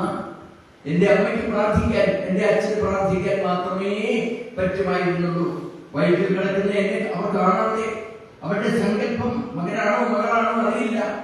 എനിക്ക് വേണ്ടി എന്റെ അമ്മയ്ക്കും എന്റെ അച്ഛനും എന്നെ സംബന്ധിക്കുന്ന മറ്റുള്ളവർക്കും പ്രാർത്ഥിക്കാൻ മാത്രമേ കഴിയുമായിരുന്നുള്ളൂ. എനിക്ക് അവിടെ വളരണമെങ്കിൽ ഊർജം വേണമായിരുന്നു. എനിക്ക് അവിടെ നിലനിൽക്കണമെങ്കിൽ പ്രാണൻ വേണമായിരുന്നു. എനിക്ക് അവിടെ നിലനിൽക്കണമെങ്കിൽ ഒരുപാട് സഹായങ്ങൾ, ഒരുപാട് കരത്തിന്റെ സഹായങ്ങൾ അവിടെ വേണമായിരുന്നു. അതെല്ലാം നീ എനിക്ക് തന്നില്ലേ, ചോദിക്കാതെ തന്നില്ലേ. അപ്പോൾ ഈ നന്മകൾ മനസ്സിലാക്കിക്കൊണ്ട് നന്ദി പറയണം. ഈ നന്ദിയാണ് പ്രാർത്ഥനയും പറയുന്നത്. അല്ലാതെ ഗുരുവിന്റെ മുമ്പിൽ വന്നിരുന്നുകൊണ്ട് ദൈവദശകം ഇങ്ങനെ തുടരെ ആരംഭിച്ചതുകൊണ്ടോ, പിണ്ടതിനെ ആരംഭിച്ചതുകൊണ്ടോ, അനുകമ്പാദശകം ആരംഭിച്ചതുകൊണ്ടോ ഒന്നും ഗുരുവിന്റെ അനുഗ്രഹം നമ്മളിലേക്ക് വരാം. നന്ദിയാണ് ജീവിതത്തിൽ നമുക്ക് വേണ്ടത്. നന്ദിയാണ് പ്രാർത്ഥന എന്ന് പറയുന്നത്. അപ്പൊ ബന്ധുക്കളില്ല ബലവും ധനവും നിനക്കിൽ എന്തെന്നുകൊണ്ടിത് വളർന്നതഹോ വിചിത്രം എൻ തമ്പുരാൻ. അതാണ് ശക്തി. എൻ തമ്പുരാൻ. പുരം എന്ന് പറഞ്ഞാൽ ശരീരം എന്നാണ് അതിന്റെ അർത്ഥം. എൻ തമ്പുരാൻ എന്ന് പറഞ്ഞാൽ എന്റെ ശരീരത്തിൽ പ്രജ്വലിക്കുന്ന ഈ പ്രാണനാണ് എന്നെ ഈ ഭൂമിയിൽ നിലനിർത്തുന്നത്. ശരിയാണോ? ഈ പ്രാണൻ നമ്മളിൽ നിന്ന് പോയാൽ തീർന്നില്ലേ സാറേ? എത്ര കേവനാണെങ്കിലും, എത്ര ശക്തനാണെങ്കിലും, എത്ര ധനവാനാണെങ്കിലും, ഏത് പ്രാണിയാണെങ്കിലും ശരീരത്തിൽ നിന്ന് ഈ പ്രാണൻ, എൻ തമ്പുരാൻ എനിക്ക് കനിഞ്ഞനുഗ്രഹിച്ച് നൽകിയ എരിയാകുന്ന പ്രാണൻ, അല്ലെങ്കിൽ ഗുരുവാകുന്ന ശക്തി, ഗുരുവിന്റെ ചൈതന്യം എന്റെ ശരീരത്തിൽ ഉള്ളിടത്തോളം കാലം ഞാൻ നടക്കുമ്പോഴും ഇരിക്കുമ്പോഴും കർമ്മം ചെയ്യുമ്പോഴും എന്റെ ചിന്തയിൽ ഒരേ ഒരാൾ മാത്രം. ആരെ? ഗുരുവല്ലോ, ഗുരുവല്ലോ പരദൈവം. ദൈവമേ, അവിടുത്തെ അപേക്ഷിച്ച് മറ്റൊരു ദൈവം എന്റെ മനസ്സിലില്ല എന്ന് ഞാൻ പറയുമ്പോൾ നിങ്ങൾ ഏത് ദൈവത്തെ വേണമെങ്കിലും ആരാധിച്ചോളൂ. നിങ്ങൾക്ക് ഇഷ്ടപ്പെട്ട ഏത് ദൈവത്തെ വേണമെങ്കിലും നിങ്ങൾ ആരാധിച്ചോളൂ. പക്ഷേ ആരാധിക്കുമ്പോൾ നിങ്ങൾക്കൊരു വിശ്വാസം വേണം. ഞാൻ ആരാധിക്കുന്നത് ഏത് രൂപമാണെങ്കിലും അതാരാണ്? അത് ഗുരുവാണ്, അത് ഗുരുവാണ്, അത് ഗുരുവാണ്. അത് മറക്കരുത്. ഗുരുവല്ലോ പരദൈവം. ഇത് ഞാൻ പറഞ്ഞതോ നിങ്ങൾ പറഞ്ഞതൊന്നും അല്ല. മഹാഗുരു ഭൂമിയിലേക്ക് വരുന്നതിന് മുമ്പ് ആചാര്യ ശ്രേഷ്ഠന്മാർ അവരുടെ തപോബലത്താൽ അറിഞ്ഞ അനുഭവജ്ഞാനമാണ് ഗുരുവല്ലോ പരദൈവം. ഗുരു സാക്ഷാത് പരം ബ്രഹ്മ. മനസ്സിലായോ? അങ്ങനെയുള്ളതായ ഗുരു അറിവിലൂടെ നമുക്ക് എന്തെല്ലാം തന്നിട്ടുണ്ട് എന്ന് നമുക്കൊന്ന് നോക്കാം. അനുകമ്പാദശകത്തിന്റെ 2ാമത്തെ പദ്യം നമുക്കൊന്ന് മനനം ചെയ്യാം. എനിക്ക് തോന്നുന്നു ഈ പ്രഭാഷണ വേദി അല്ലെങ്കിൽ SNDP യോഗം മാന്നാർ യൂണിയന്റെ കീഴിലുള്ള 68ാം നമ്പർ കുട്ടമ്പേരൂർ ശാഖയിലെ എന്റെ പ്രിയപ്പെട്ട, ഞാൻ ഹൃദയത്തോട് ചേർത്ത് നിർത്തിയിരിക്കുന്ന ഇവിടുത്തെ സംഘാടകർക്കും അതുപോലെ എന്റെ മുന്നിലിരിക്കുന്ന ഭക്തന്മാർക്കും എന്നെ കേട്ടുകൊണ്ടിരിക്കുന്ന എല്ലാവർക്കും, നാനാജാതി മതസ്ഥർക്കും ജീവിതത്തിൽ മേന്മയുണ്ടാകുവാൻ, ജീവിതത്തിൽ ശാന്തി ഉണ്ടാകുവാൻ അറിവായ ഗുരു എപ്രകാരം നമ്മളിൽ നിഴലിച്ചിരിക്കുന്നു അല്ലെങ്കിൽ പ്രോത്സാഹിക്കുന്നു എന്ന് നമുക്കൊന്ന് നോക്കാം. അറിവാണോ നമ്മുടെ ജീവിതത്തിന് എല്ലാം തരുന്നത്, അതോ പണമാണോ? നിങ്ങളൊരു നിമിഷം ആലോചിച്ചേ. നിങ്ങൾ വിചാരിക്കും പണം അതുണ്ടാക്കാൻ വേണ്ടിയല്ലേ നമ്മൾ നെട്ടോട്ടം ഓടുന്നത്. വേണ്ട എന്ന് പറയുന്നില്ല. പണം വേണം. ഗുരു പഠിപ്പിച്ചു, വ്യവസായം ചെയ്ത് നിങ്ങൾ പണം ഉണ്ടാക്കൂ. പക്ഷെ പണത്തെക്കാൾ ഉപരി നമുക്ക് വേണ്ടത് ഈ കൺവെൻഷനിൽ ഇപ്പൊ മൂന്നാമത്തെ പ്രഭാഷണമാണ് ഇവിടെ നടക്കുന്നത്. 3 പ്രഭാഷണങ്ങളിലും നിങ്ങൾ കേട്ടത് അറിവാണ്. ശരിയല്ലേ? അറിവിനെ കുറിച്ചാണ് പറഞ്ഞത്, അറിവായ ഗുരുവിനെ കുറിച്ചാണ്. അപ്പൊ നമ്മുടെ ജീവിതത്തിൽ അറിവില്ലെങ്കിൽ നമുക്കുണ്ടാകുന്ന അപജയം, നമുക്കുണ്ടാകുന്ന പരാജയം, നമ്മൾ പിന്നോട്ടടിക്കുന്നതിന്റെ കാരണം അനുകമ്പാദശകത്തിന്റെ 2ാമത്തെ പദ്യം കൊണ്ട് മഹാഗുരു നമുക്ക് മനസ്സിലാക്കി തന്നിട്ടുണ്ട്. നമുക്കൊന്ന് പഠിക്കാം. അനുകമ്പാദശകത്തിന്റെ 2ാമത്തെ പദ്യം. 2ാമത്തെ പദ്യം ഇതാണ്: അരുളാൽ വരുമിമ്പം, അരുളാൽ വരുമിമ്പം, അൻപകർന്നൊരു നെഞ്ചാൽ വരും അല്ലലൊക്കെയും, ഇരുളൻപിനെ മാറ്റും അല്ലലിൻ കരുവാകും ഗുരുവാമിതേതിരും. ഗുരുവിന്റെ പാദങ്ങളിലേക്ക് നമ്മൾ വീഴും. ഇതിന്റെ അഗാധതയിലേക്ക് നമ്മൾ ഇറങ്ങി ചെല്ലുമ്പോൾ, ഗുരു നൽകിയ ഈ അറിവ് സ്വാംശീകരിക്കുമ്പോൾ, ഗുരു നൽകിയ അറിവ് നമ്മുടെ ജീവിതത്തിലേക്ക് നമ്മൾ കൊണ്ടുവരുമ്പോൾ ഗുരുവിന്റെ പാദങ്ങളിൽ വീഴും, സാഷ്ടാംഗം പ്രണമിക്കും നമ്മൾ. കാരണം എന്താണെന്ന് അറിയാമോ? അരുളാൽ വരും ഇമ്പം. ഇമ്പം എന്നാണ് നമ്മുടെ ഗുരു പറഞ്ഞിരിക്കുന്നത്. ഇമ്പം. ഇമ്പം എന്ന് ഒരൊറ്റ വാക്കുകൊണ്ട് ജീവിതത്തിന്റെ സമസ്ത മേഖലകളിലും നാം അനുഭവിക്കാൻ ആഗ്രഹിക്കുന്ന കാര്യങ്ങളെ കുറിച്ചാണ് പറഞ്ഞിരിക്കുന്നത്. നമ്മുടെ ജീവിതത്തിൽ സന്തോഷം ഉണ്ടാകുവാൻ, നമ്മുടെ ജീവിതത്തിൽ ഉയർച്ചയുണ്ടാകുവാൻ, നമ്മുടെ ജീവിതത്തിൽ പാരസ്പര്യം ഉണ്ടാകുവാൻ, നമുക്ക് ഈ ലോകത്തെ ഒന്നായി കണ്ടുകൊണ്ട് സ്നേഹിക്കുവാൻ, ഈ ജീവിതത്തിൽ സമാധാനത്തോടുകൂടി ജീവിക്കാൻ എല്ലാ കാര്യങ്ങളും ഉൾക്കൊള്ളുന്ന ഒരു പദമാണ് ഇമ്പം. വേണോ? ഇമ്പം വേണോ? പണത്തെക്കാളുപരി നമുക്ക് സമാധാനം വേണം. ഇന്ന് നമ്മുടെ കുടുംബത്തിൽ സമാധാനമുണ്ടോ? നമ്മുടെ ചുറ്റുവട്ടത്തിൽ സമാധാനമുണ്ടോ? നമ്മുടെ ലോകത്ത് സമാധാനമുണ്ടോ? നമ്മുടെ രാജ്യത്ത് സമാധാനമുണ്ടോ? ആലോചിച്ച് നോക്കൂ. എന്തുകൊണ്ടാണ് സമാധാനമില്ലാത്തത്? എന്തുകൊണ്ടാണ് വിട്ടുവീഴ്ചയില്ലാത്തത്? എന്തുകൊണ്ടാണ് ക്ഷമയില്ലാത്തത്? എന്തുകൊണ്ടാണ് സഹിഷ്ണുതയില്ലാത്തത്? ആലോചിച്ചിട്ടുണ്ടോ ഗുരുഭക്തന്മാരെ? ഒരൊറ്റ കുഴപ്പം കൊണ്ടാണ് ഇതെല്ലാം ഉണ്ടാകുന്നത്. ഒരൊറ്റ കുഴപ്പം. എന്താണ് ആ കുഴപ്പം? ശക്തിയില്ലായ്മ കൊണ്ടാണോ? ആണോ? പിന്നെ എന്തിന്റെ കുഴപ്പം? ഒരേ ഒരു കുഴപ്പം, നമുക്കൊരു സംഗതിയില്ല. മൂന്നക്ഷരങ്ങൾ ചേർന്നൊരു വാക്ക് നമുക്കില്ലാത്തതാണ്. ഞാൻ ലോകത്തോടാണ് ഇത് പറയുന്നത്. എല്ലാ പ്രശ്നങ്ങൾക്കും കാരണമായി നിൽക്കുന്നത് ഒരാചാര്യനും ലോകത്തിന് പോലെ പറഞ്ഞു പഠിപ്പിച്ചിട്ടില്ല. ശ്രീനാരായണ ഗുരുവല്ലാതെ മറ്റൊരു ഗുരുവും നമുക്ക് ഈ ഒരു അറിവ് തന്നിട്ടില്ല. സ്കൂളിൽ നിന്ന്, കോളേജിൽ നിന്ന്, വീട്ടിൽ നിന്ന്, അതല്ലെങ്കിൽ വേറെ ആചാര്യന്മാരിൽ നിന്ന്, ആരിൽ നിന്നും നമുക്ക് കിട്ടാത്തൊരു കാര്യമാണ് നമ്മുടെ മഹാഗുരു ചെറിയ വാക്കിലൂടെ പറഞ്ഞു തന്നിരിക്കുന്നത്. നമ്മുടെ ചെറിയ മനസ്സിനെ വല്ലാതെ ഗ്രസിച്ചുകൊണ്ട് നമ്മുടെ ചിന്തകളെ ഉദ്ദീപിപ്പിക്കുവാൻ, നമ്മുടെ മനസ്സാക്ഷിയെ കരുത്തുള്ളതാക്കുവാൻ വേണ്ടി മഹാഗുരു പറയുന്നു, അരുളാൽ വരും ഇമ്പം. അരുളെന്ന് പറഞ്ഞാൽ അറിവാണ്. മറക്കുമോ? ഇത് മറക്കുമോ? അരുളെന്ന് പറഞ്ഞാൽ അറിവാണ്. അറിവാണ് നമ്മുടെ ജീവിതത്തെ സ്വരലയപ്പെടുത്തുന്നത്. അറിവാണ് നമ്മുടെ ജീവിതത്തിൽ സമാധാനം തരുന്നത്. അറിവാണ് നമ്മുടെ ജീവിതത്തിൽ ക്ഷമയെന്ന ചിന്ത തരുന്നത്. അറിവാണ് നമ്മുടെ ജീവിതത്തിൽ വിട്ടുവീഴ്ചയ്ക്ക് കാരണമാകുന്നത്. ശരിയാണോ രാജേന്ദ്ര പ്രസാദ് സാറെ? പറയരുത്. ശരിയാണോ? അറിവില്ലെങ്കിൽ അസ്ഥിതോൽസിരനാളെന്നൊരു ഡമ്പുതാരം എന്നാണ് അടുത്തേ പറഞ്ഞിരിക്കുന്നത്. അപ്പൊ അറിവ് എവിടെ കിട്ടുന്നോ അവിടെ വരണ്ടേ? വരണോ? അറിവ് എവിടെ കിട്ടുന്നോ അവിടെ വരണ്ടേ സാറേ? നമുക്ക് ഒത്തിരി അറിവുണ്ട്. നമുക്ക് ഭൗതികമായ അറിവുകൾ നമ്മൾ സ്കൂളിൽ നിന്നും കോളേജിൽ നിന്നും ഓരോ വിഷയത്തെ ആസ്പദമാക്കി നമുക്ക് ലഭിച്ചിട്ടുണ്ട്. പക്ഷേ ആത്മീയമായ ഈ അറിവ് സ്കൂളിൽ നിന്ന് കിട്ടിയില്ല, വീട്ടിൽ നിന്ന് കിട്ടിയില്ല, കോളേജിൽ നിന്ന് കിട്ടിയില്ല, പോയ ഒരിടത്തു നിന്ന് കിട്ടിയില്ലല്ലോ. അതുകൊണ്ട് ജീവിതത്തെ സമരസപ്പെടുത്തുവാൻ മഹാഗുരു നമ്മളോട് പറയുന്നു, അരുളാൽ വരും ഇമ്പം. എന്നീ പ്രഭാഷണത്തിൽ ഇന്നത്തെ പ്രസക്തമായ ഒരു കാര്യമാണ്. മഹാഗുരു വെട്ടിത്തുറന്നൊരു വഴിയാണ് ഇവിടെ നമുക്ക് തരുന്നത്. നമ്മുടെ ജീവിതം ഉന്നതങ്ങളിലേക്ക് പോകുവാൻ എല്ലാ രീതിയിലും, സാമ്പത്തികമായും മറ്റ് ഭൗതികമായും എല്ലാ ഉയർച്ചകളും നമ്മുടെ ജീവിതത്തിലേക്ക് വരണമെങ്കിൽ അറിവ് വേണം. അറിവ് വേണം. ആരാണ് ഈ അറിവ്? ഗുരുവാണ് ഈ അറിവ്. അല്ലേ? എന്താ പറഞ്ഞ ഗുരു? നാം ശരീരമല്ല മക്കളെ അറിവാകുന്നു.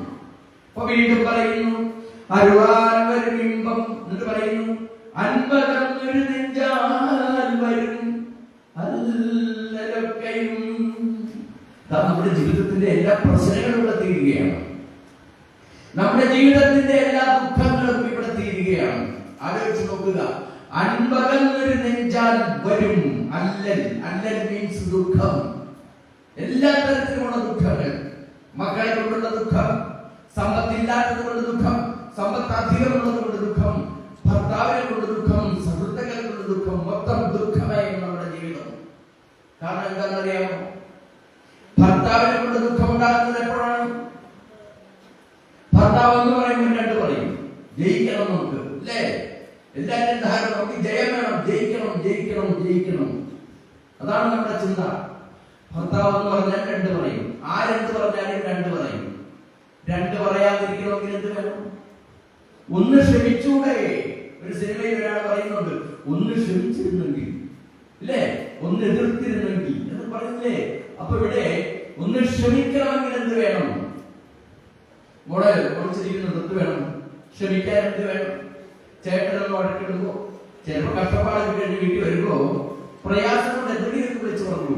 അപ്പൊ നിങ്ങൾക്ക് ജയിക്കണം, അല്ലേ? ജയിക്കണം. ജയമാണ് നമ്മുടെ ജീവിതത്തിന്റെ ഏറ്റവും വലിയ ലക്ഷ്യം. അപ്പൊ ഒന്ന് പറയുമ്പോൾ രണ്ട് പറയും, രണ്ട് പറയുമ്പോൾ നാല് പറയും. അവസാനം എന്തായി? അവസാനം മക്കളെ മുമ്പിൽ കിടന്ന് അനാവശ്യമായ വാക്കുകൾ പറഞ്ഞ് അടി ഇടി ബഹളം ആ പുതിയ തലമുറയെ കൂടി നമ്മൾ ഹിംസിക്കുകയാണ്. അപ്പൊ ക്ഷമിക്കണമെങ്കിൽ അറിവ് വേണ്ടേ? വേണ്ടേ? വേണം. ജീവിതത്തിൽ ഉയരണമെങ്കിൽ അറിവ് വേണ്ടേ? വേണം. നമ്മളൊക്കെ എന്തെങ്കിലുമൊക്കെ ചെയ്തതിന് ശേഷമാണ് പറഞ്ഞോ അങ്ങനെ പറയണ്ടായിരുന്നു. ശരിയല്ലേ സാറേ? നമ്മളൊരാളോട് ആവശ്യമില്ലാതെ കയർക്കും, ആവശ്യമില്ലാതെ നമ്മൾ മത്സരിക്കും, ചീത്ത വിളിക്കും, തല്ലും, കൊല്ലും. അപ്പൊ കഴിഞ്ഞ ദിവസം അമ്മയെ മകൻ വെട്ടിക്കൊന്നു. എന്നിട്ട് അവൻ അഭിമാനത്തോടു കൂടി പറഞ്ഞു, എന്റെ കർമ്മം ഞാൻ ചെയ്തു. എന്തൊരു രോഗം, ഇതെന്ത് രോഗം!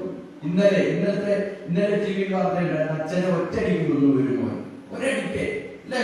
കഷായക്കാരൊക്കെ ഞാൻ നേരത്തെ പറഞ്ഞിട്ടുണ്ട്, അതിന്റെ ഫലം കിട്ടിയിട്ടുണ്ട്. അപ്പൊ എന്നെ കുറിച്ച് ഞാൻ ഇവിടെ പ്രതിപാദിക്കുന്നില്ല.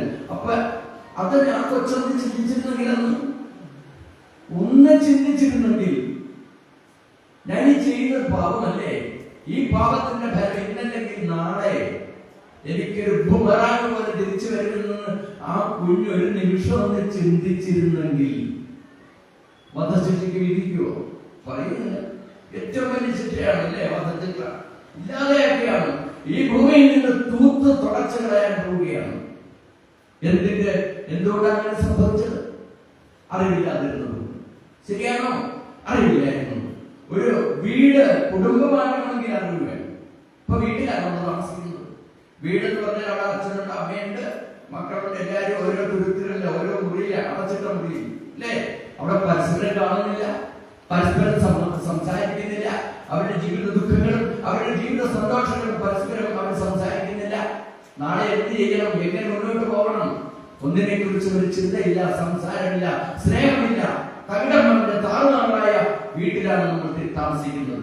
വീട് കുടുംബമാകണമെങ്കിൽ ആര് വീട്ടിലേക്ക് കൊണ്ടുവരണം? ഇതൊക്കെയല്ലേ നമ്മുടെ നിത്യ ജീവിതത്തിൽ നമ്മൾ അറിയേണ്ടത്. ഒരു വീട് കുടുംബമാവണമെങ്കിൽ, കൂടുമ്പോൾ ഇമ്പമുള്ളതായി തീരണമെങ്കിൽ, അവിടെ സന്തോഷം ഉണ്ടാവണമെങ്കിൽ, അതൊരു ദേവാലയമായി മാറണമെങ്കിൽ, അതൊരു ആശ്രമമായി മാറണമെങ്കിൽ അവിടെ ആര് വരണം? അറിവ് വരണം. അറിവെന്ന് പറഞ്ഞാൽ ഗുരുവാണ്, അല്ലേ? അറിവായ ഗുരു വരണം. അതുകൊണ്ടാണ് ഒറ്റവാക്കിൽ മഹാഗുരു പറഞ്ഞു, അരുളാൻ വരും ഇമ്പം.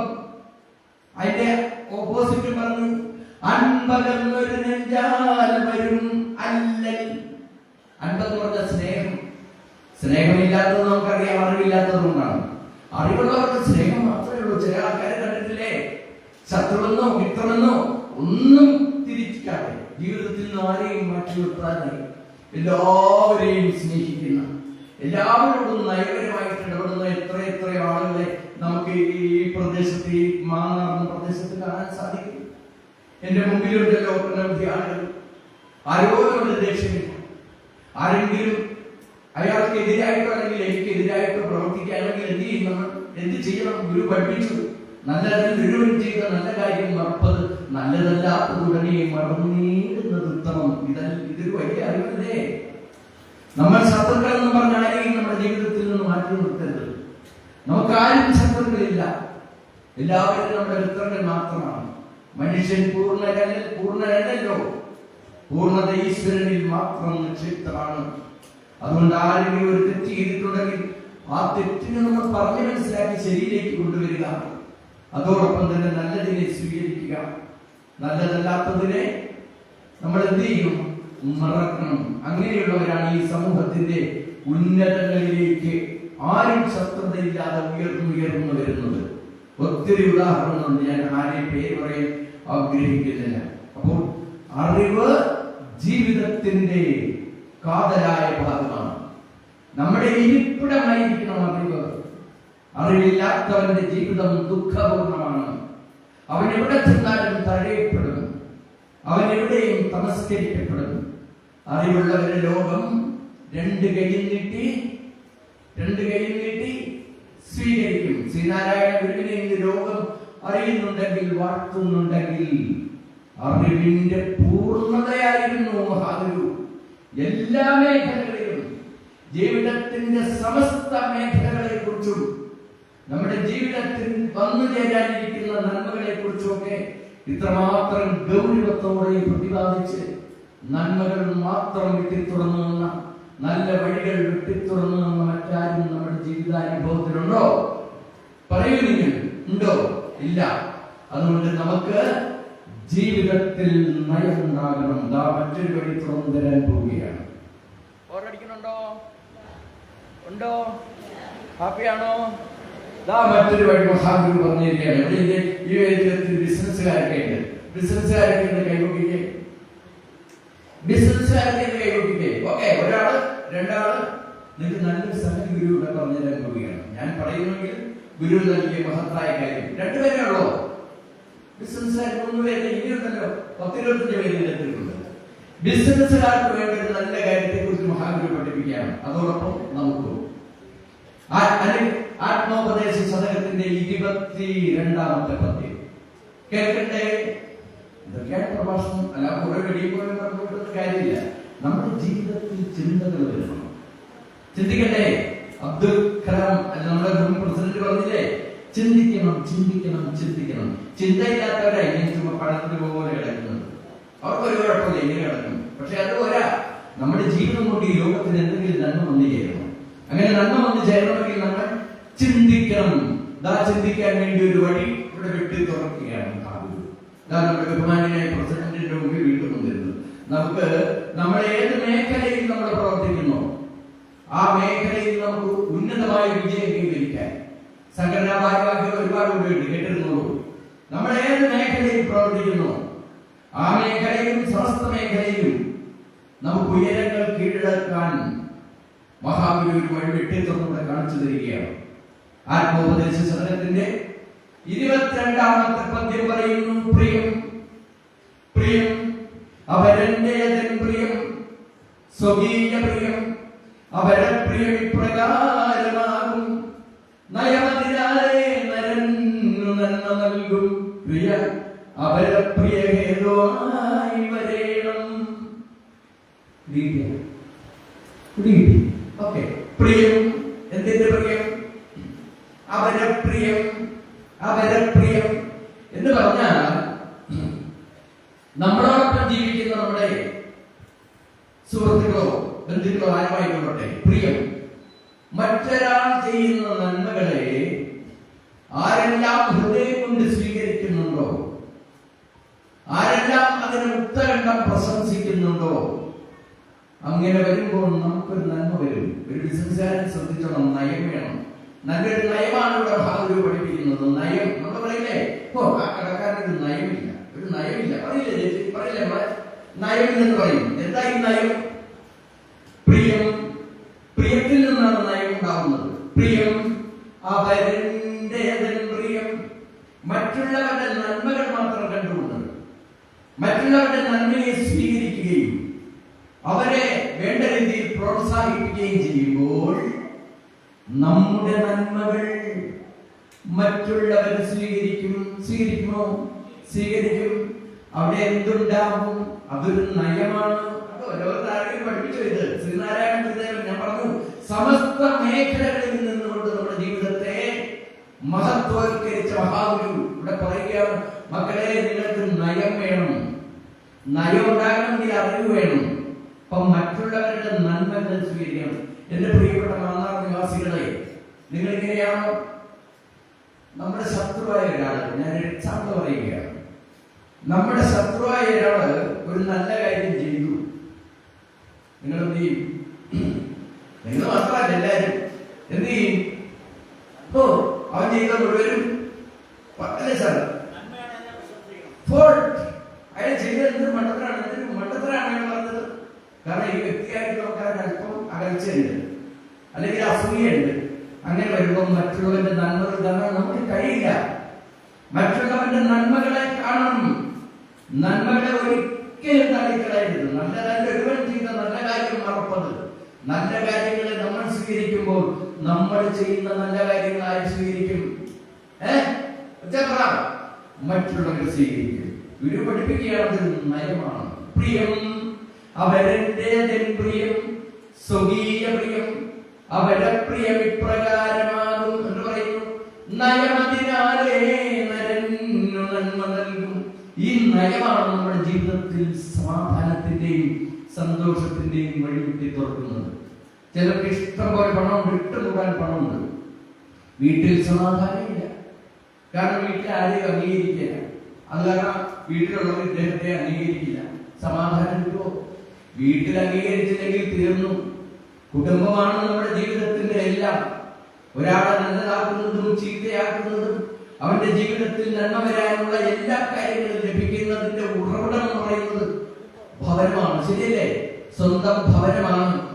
ആ ഭവനം ഒരു നരകമാണെങ്കിലോ, ആ ഭവനം ഒരു നരകമാണെങ്കിൽ തീർന്നു. അപ്പൊ വീട് ഒരു ദേവാലയമായി മാറണം. വീട്ടിൽ എല്ലാവരും തമ്മിൽ സ്വരൂപമുണ്ടായിരിക്കണം, അവിടെ വിട്ടുവീഴ്ച ഉണ്ടായിരിക്കണം, സ്നേഹം ഉണ്ടായിരിക്കണം, പരസ്പരം സംസാരിക്കണം.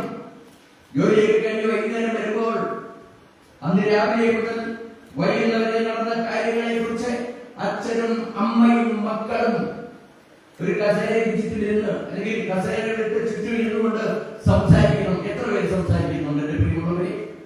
പ്രിയമുള്ള ശ്രീനാരായണരെ, നിങ്ങളിതൊക്കെ കേൾക്കുന്നുണ്ടോ, പഠിക്കുന്നുണ്ടോ, മനസ്സിലാക്കുന്നുണ്ടോ? ഞാൻ നിങ്ങളോട് ഒരു വേദിയിൽ ഇരിക്കുന്നവരോട് ചോദിക്കുകയാണ്, എത്ര പേര് ഈ പറഞ്ഞതുപോലെ ഓരോ ദിവസവും അന്നന്ന് നടക്കുന്ന സംഭവങ്ങളെ കുറിച്ച് ഒരു വിശദീകരണം അല്ലെങ്കിൽ ഒരു അവലോകനം നടത്തുന്ന ആരെങ്കിലും ഉണ്ടോ? ഒരാളും കേൾപ്പിക്കുന്നുണ്ടോ? ഉണ്ട്, ധാരാളം. നിങ്ങളാണ് ശ്രീനാരായണീയം. സത്യം, അവിടെ ഉണ്ടാകുന്ന റിസൾട്ട് വലുതാണ്. ഇതൊക്കെ നമ്മുടെ ദൈനംദിന ജീവിതത്തിന്റെ പ്രസക്തമായ കാര്യങ്ങളാണ് ഞാൻ ഗുരു ശ്രീനാരായണ ദർശനത്തിലൂടെ നിങ്ങൾക്ക് പറഞ്ഞു തന്നിരിക്കുന്നത്. അതൊരു നല്ല വഴി വെട്ടി തുറക്കുന്നതാണ്. കാരണം നമ്മുടെ പോരായ്മകളെ നമുക്ക് മനസ്സിലാക്കാൻ സാധിക്കും.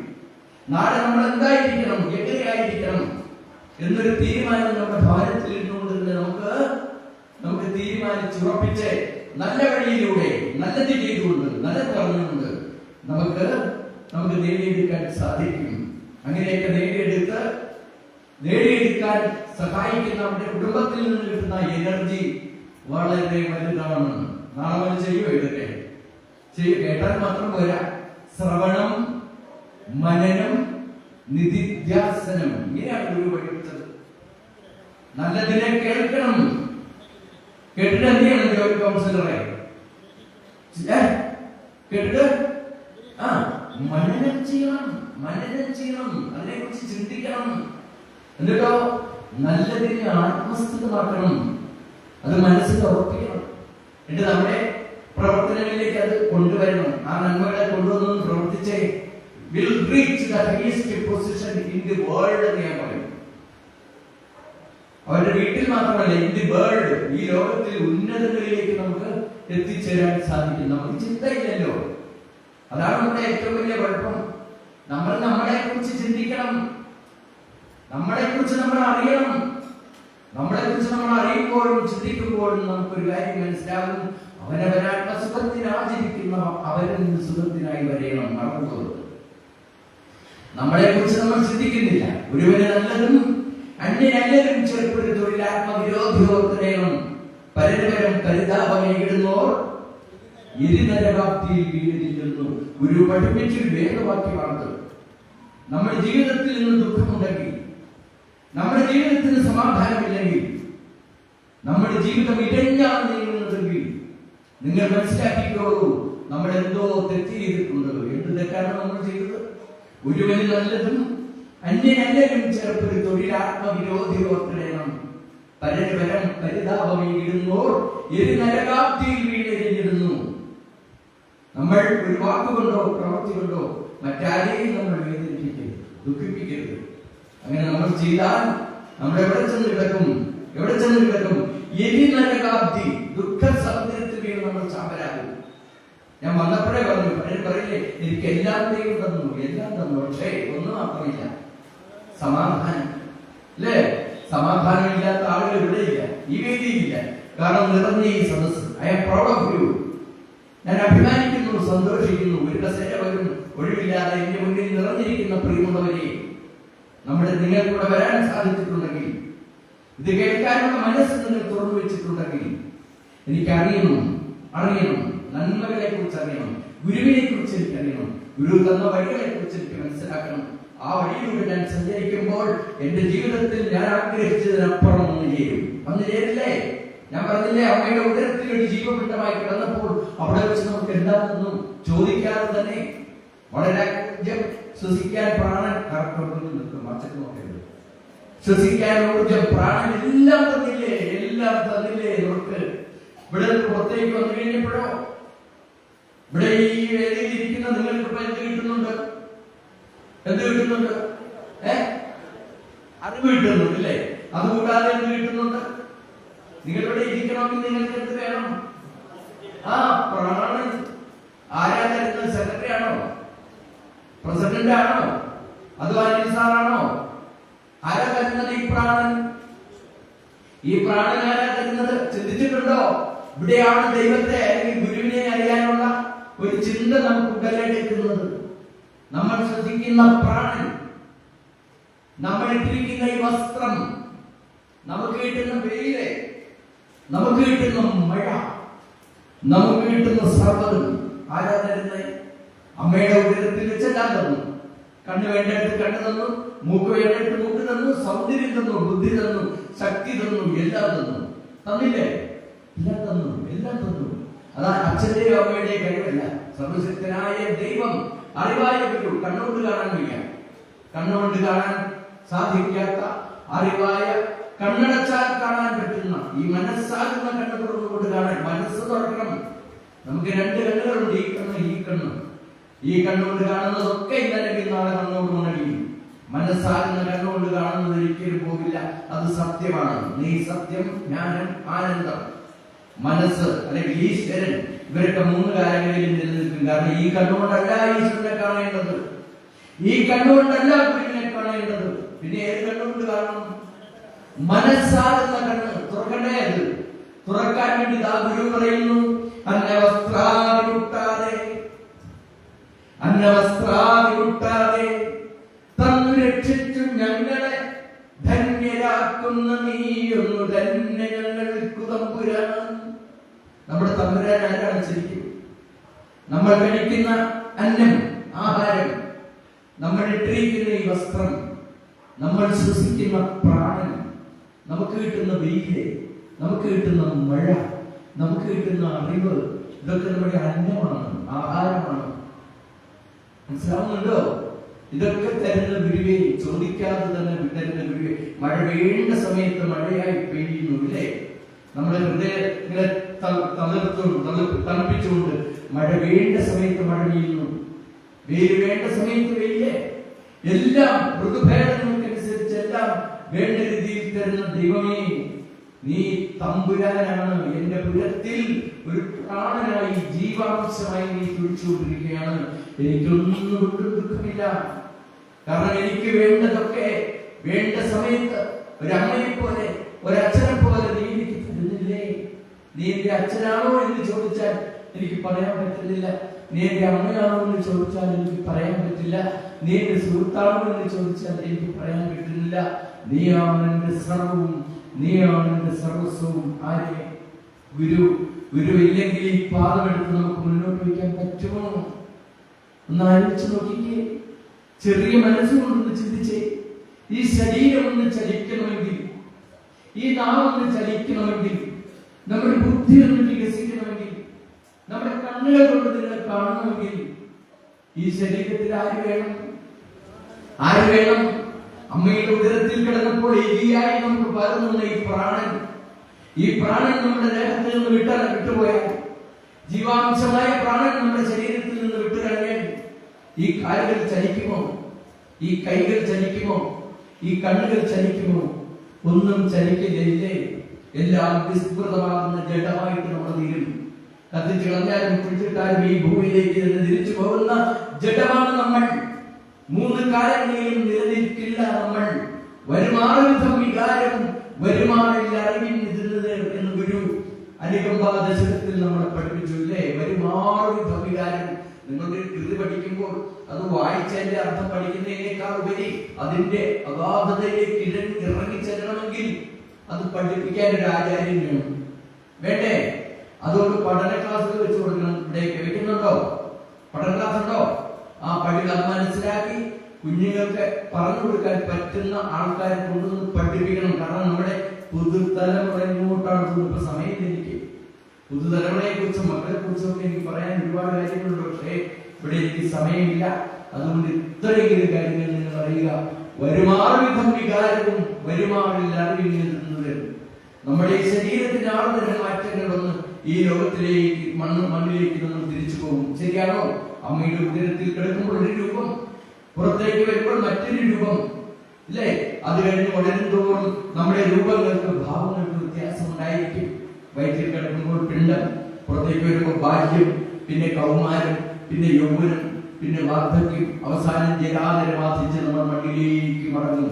കണ്ടു, 6 തരം മാറ്റങ്ങൾ, 6 തരം മാറ്റങ്ങൾ ഈ ശരീരത്തിന് വരും. 6 തരം മാറ്റങ്ങൾ ഈ പ്രപഞ്ചത്തിലെ സർവ്വതിനും വരും. കാരണം ഇതൊക്കെ കാണുന്നത് കണ്ണുകൊണ്ടാണ്. ഞാൻ നിങ്ങളെ കാണുന്നത് കണ്ണുകൊണ്ട്, നിങ്ങളെന്നെ കാണുന്നത് കണ്ണുകൊണ്ട്.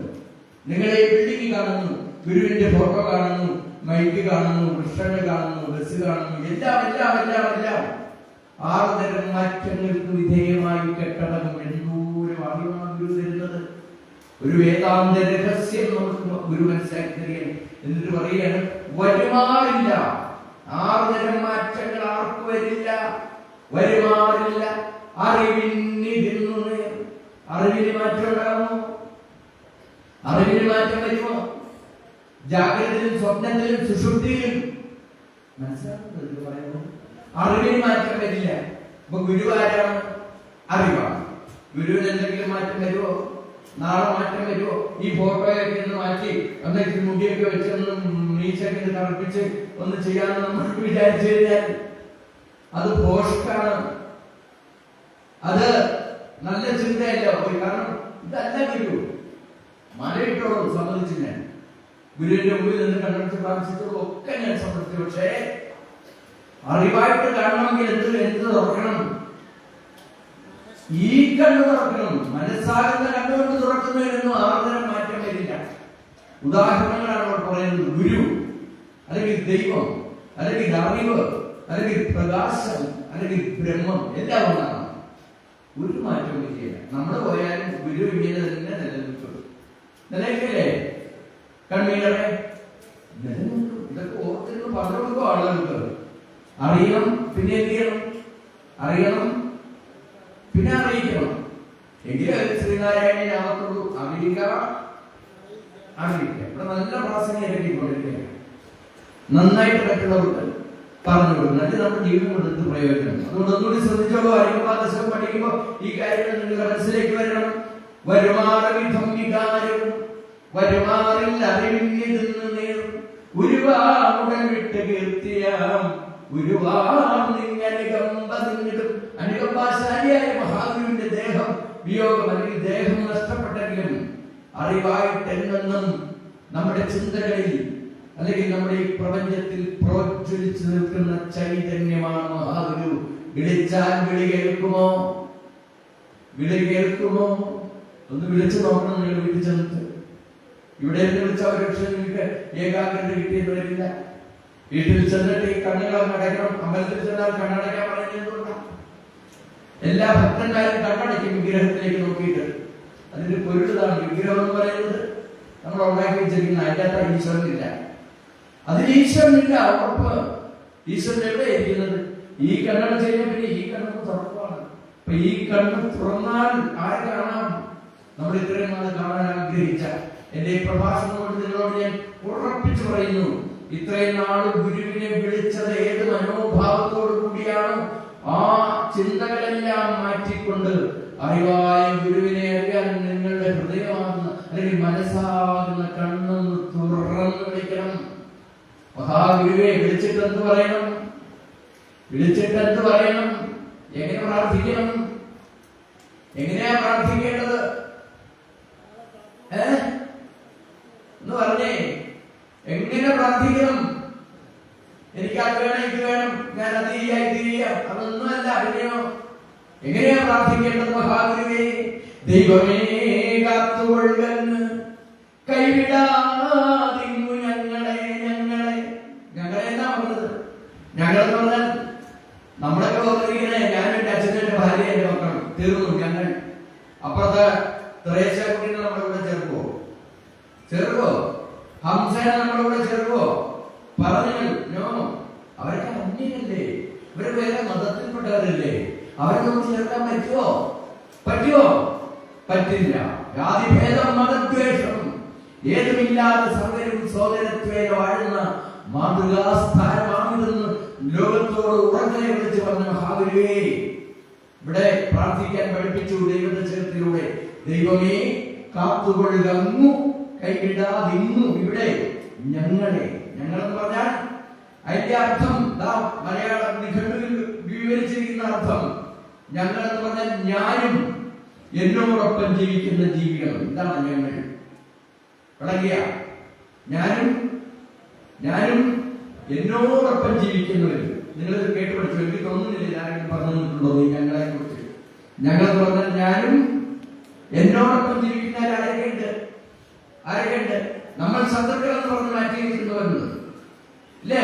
നമ്മുടെ ശത്രുക്കൾ എന്ന് പറഞ്ഞ് നമ്മുടെ ജീവിതത്തിൽ നിന്ന് മാറ്റി നിർത്തിയിരിക്കുന്നവരും, നമ്മുടെ ജാതിയിൽ താഴ്ത്തുന്നവരെന്ന് വിചാരിച്ച് നമ്മുടെ ജീവിതത്തിൽ നിന്ന് മാറ്റി നിർത്തുന്നവരും എല്ലാം ഉൾപ്പെടും. ഒരിക്കലും പാടില്ല. എല്ലാം ഒരമ്മ പെറ്റ മക്കളാണ്. അതുകൊണ്ട് പ്രാർത്ഥിക്കണം, ലോക സമസ്ത സുഖിനോ ഭവന്തു. ഇങ്ങനെ ആര് പ്രാർത്ഥിക്കുന്നുണ്ടോ അവർക്ക് ദൈവത്തിന്റെ അനുഗ്രഹം തരും. ഞാൻ ഉറപ്പിച്ചു പറയുന്നു, ദൈവമേ, അത് തന്നെയാണ് അവിടെ പറയുന്നത്. ദൈവമേ കാത്തുകൊള്ളുകങ്ങു, കൈവിടാതെ. കൈപിടിച്ചിട്ടുണ്ടല്ലേ? നമ്മളെ കൈപിടിച്ചിട്ടുണ്ട്. അമ്മയുടെ ഉദരത്തിൽ കിടന്നപ്പോൾ പിടിച്ച പിടുത്തം ഇതുവരെ വിട്ടിട്ടില്ല. ആ പിടുത്തം വിടരുത്. ഞങ്ങളെ കാത്തുകൊള്ളണം. ഞാനും എന്നോടൊപ്പം ഉള്ളവരും. അതിൽ ആനയുണ്ടാവാം, എറുമ്പുണ്ടാവാം, ക്രിസ്ത്യാനി ഉണ്ടാവാം, NSSകാരുണ്ടാവാം, പുലേരുണ്ടാവാം, പല ആൾക്കാരുണ്ടല്ലേ. പക്ഷെ എല്ലാവരും ഒന്നാണ്. എല്ലാവരും ഒരു അമ്മ വെച്ച മക്കളാണ്. നമുക്ക് ശത്രുക്കളില്ല. ഈ ചിന്തയോട് കൂടി നാളെ മുതൽ നിങ്ങളുടെ ജീവിതത്തിൽ ഒരു പുതിയ അധ്യായം തുറക്കട്ടെ. പ്രഭാഷണം കൊണ്ട് നമ്മുടെ ജീവിതത്തിൽ പ്രയോജനം ഉണ്ടാവണം. വേണോ? ഞാൻ വൈകിട്ട് ഇവിടെ വളരെ കഷ്ടപ്പെട്ടാണ് വന്നിരിക്കുന്നത്. 3-3.5 മണിക്കൂർ വണ്ടി ഓടിച്ച് ഇവിടെ വന്നു. ഞാനിത് പറയുമ്പോൾ എനിക്ക് പ്രയോജനം ദൈവത്തിന്റെ അനുഗ്രഹം. എനിക്കറിയാം, നന്നായിട്ടറിയാം. ഞാൻ അനുഭവിച്ചറിഞ്ഞുകൊണ്ടാണ് പറയുന്നത്. ഗുരു പറഞ്ഞില്ലേ, അനുഭവിയാതറിവിൽ അഖണ്ഡമാം ചിത്ഖനമിത് മൗനഘനാമൃതാബ്ദിയാകും. എല്ലാം അനുഭവിച്ചറിയുമ്പോഴേ സത്യമായിട്ട് നമുക്ക് തോന്നുകയുള്ളൂ. അതുകൊണ്ട് എല്ലാം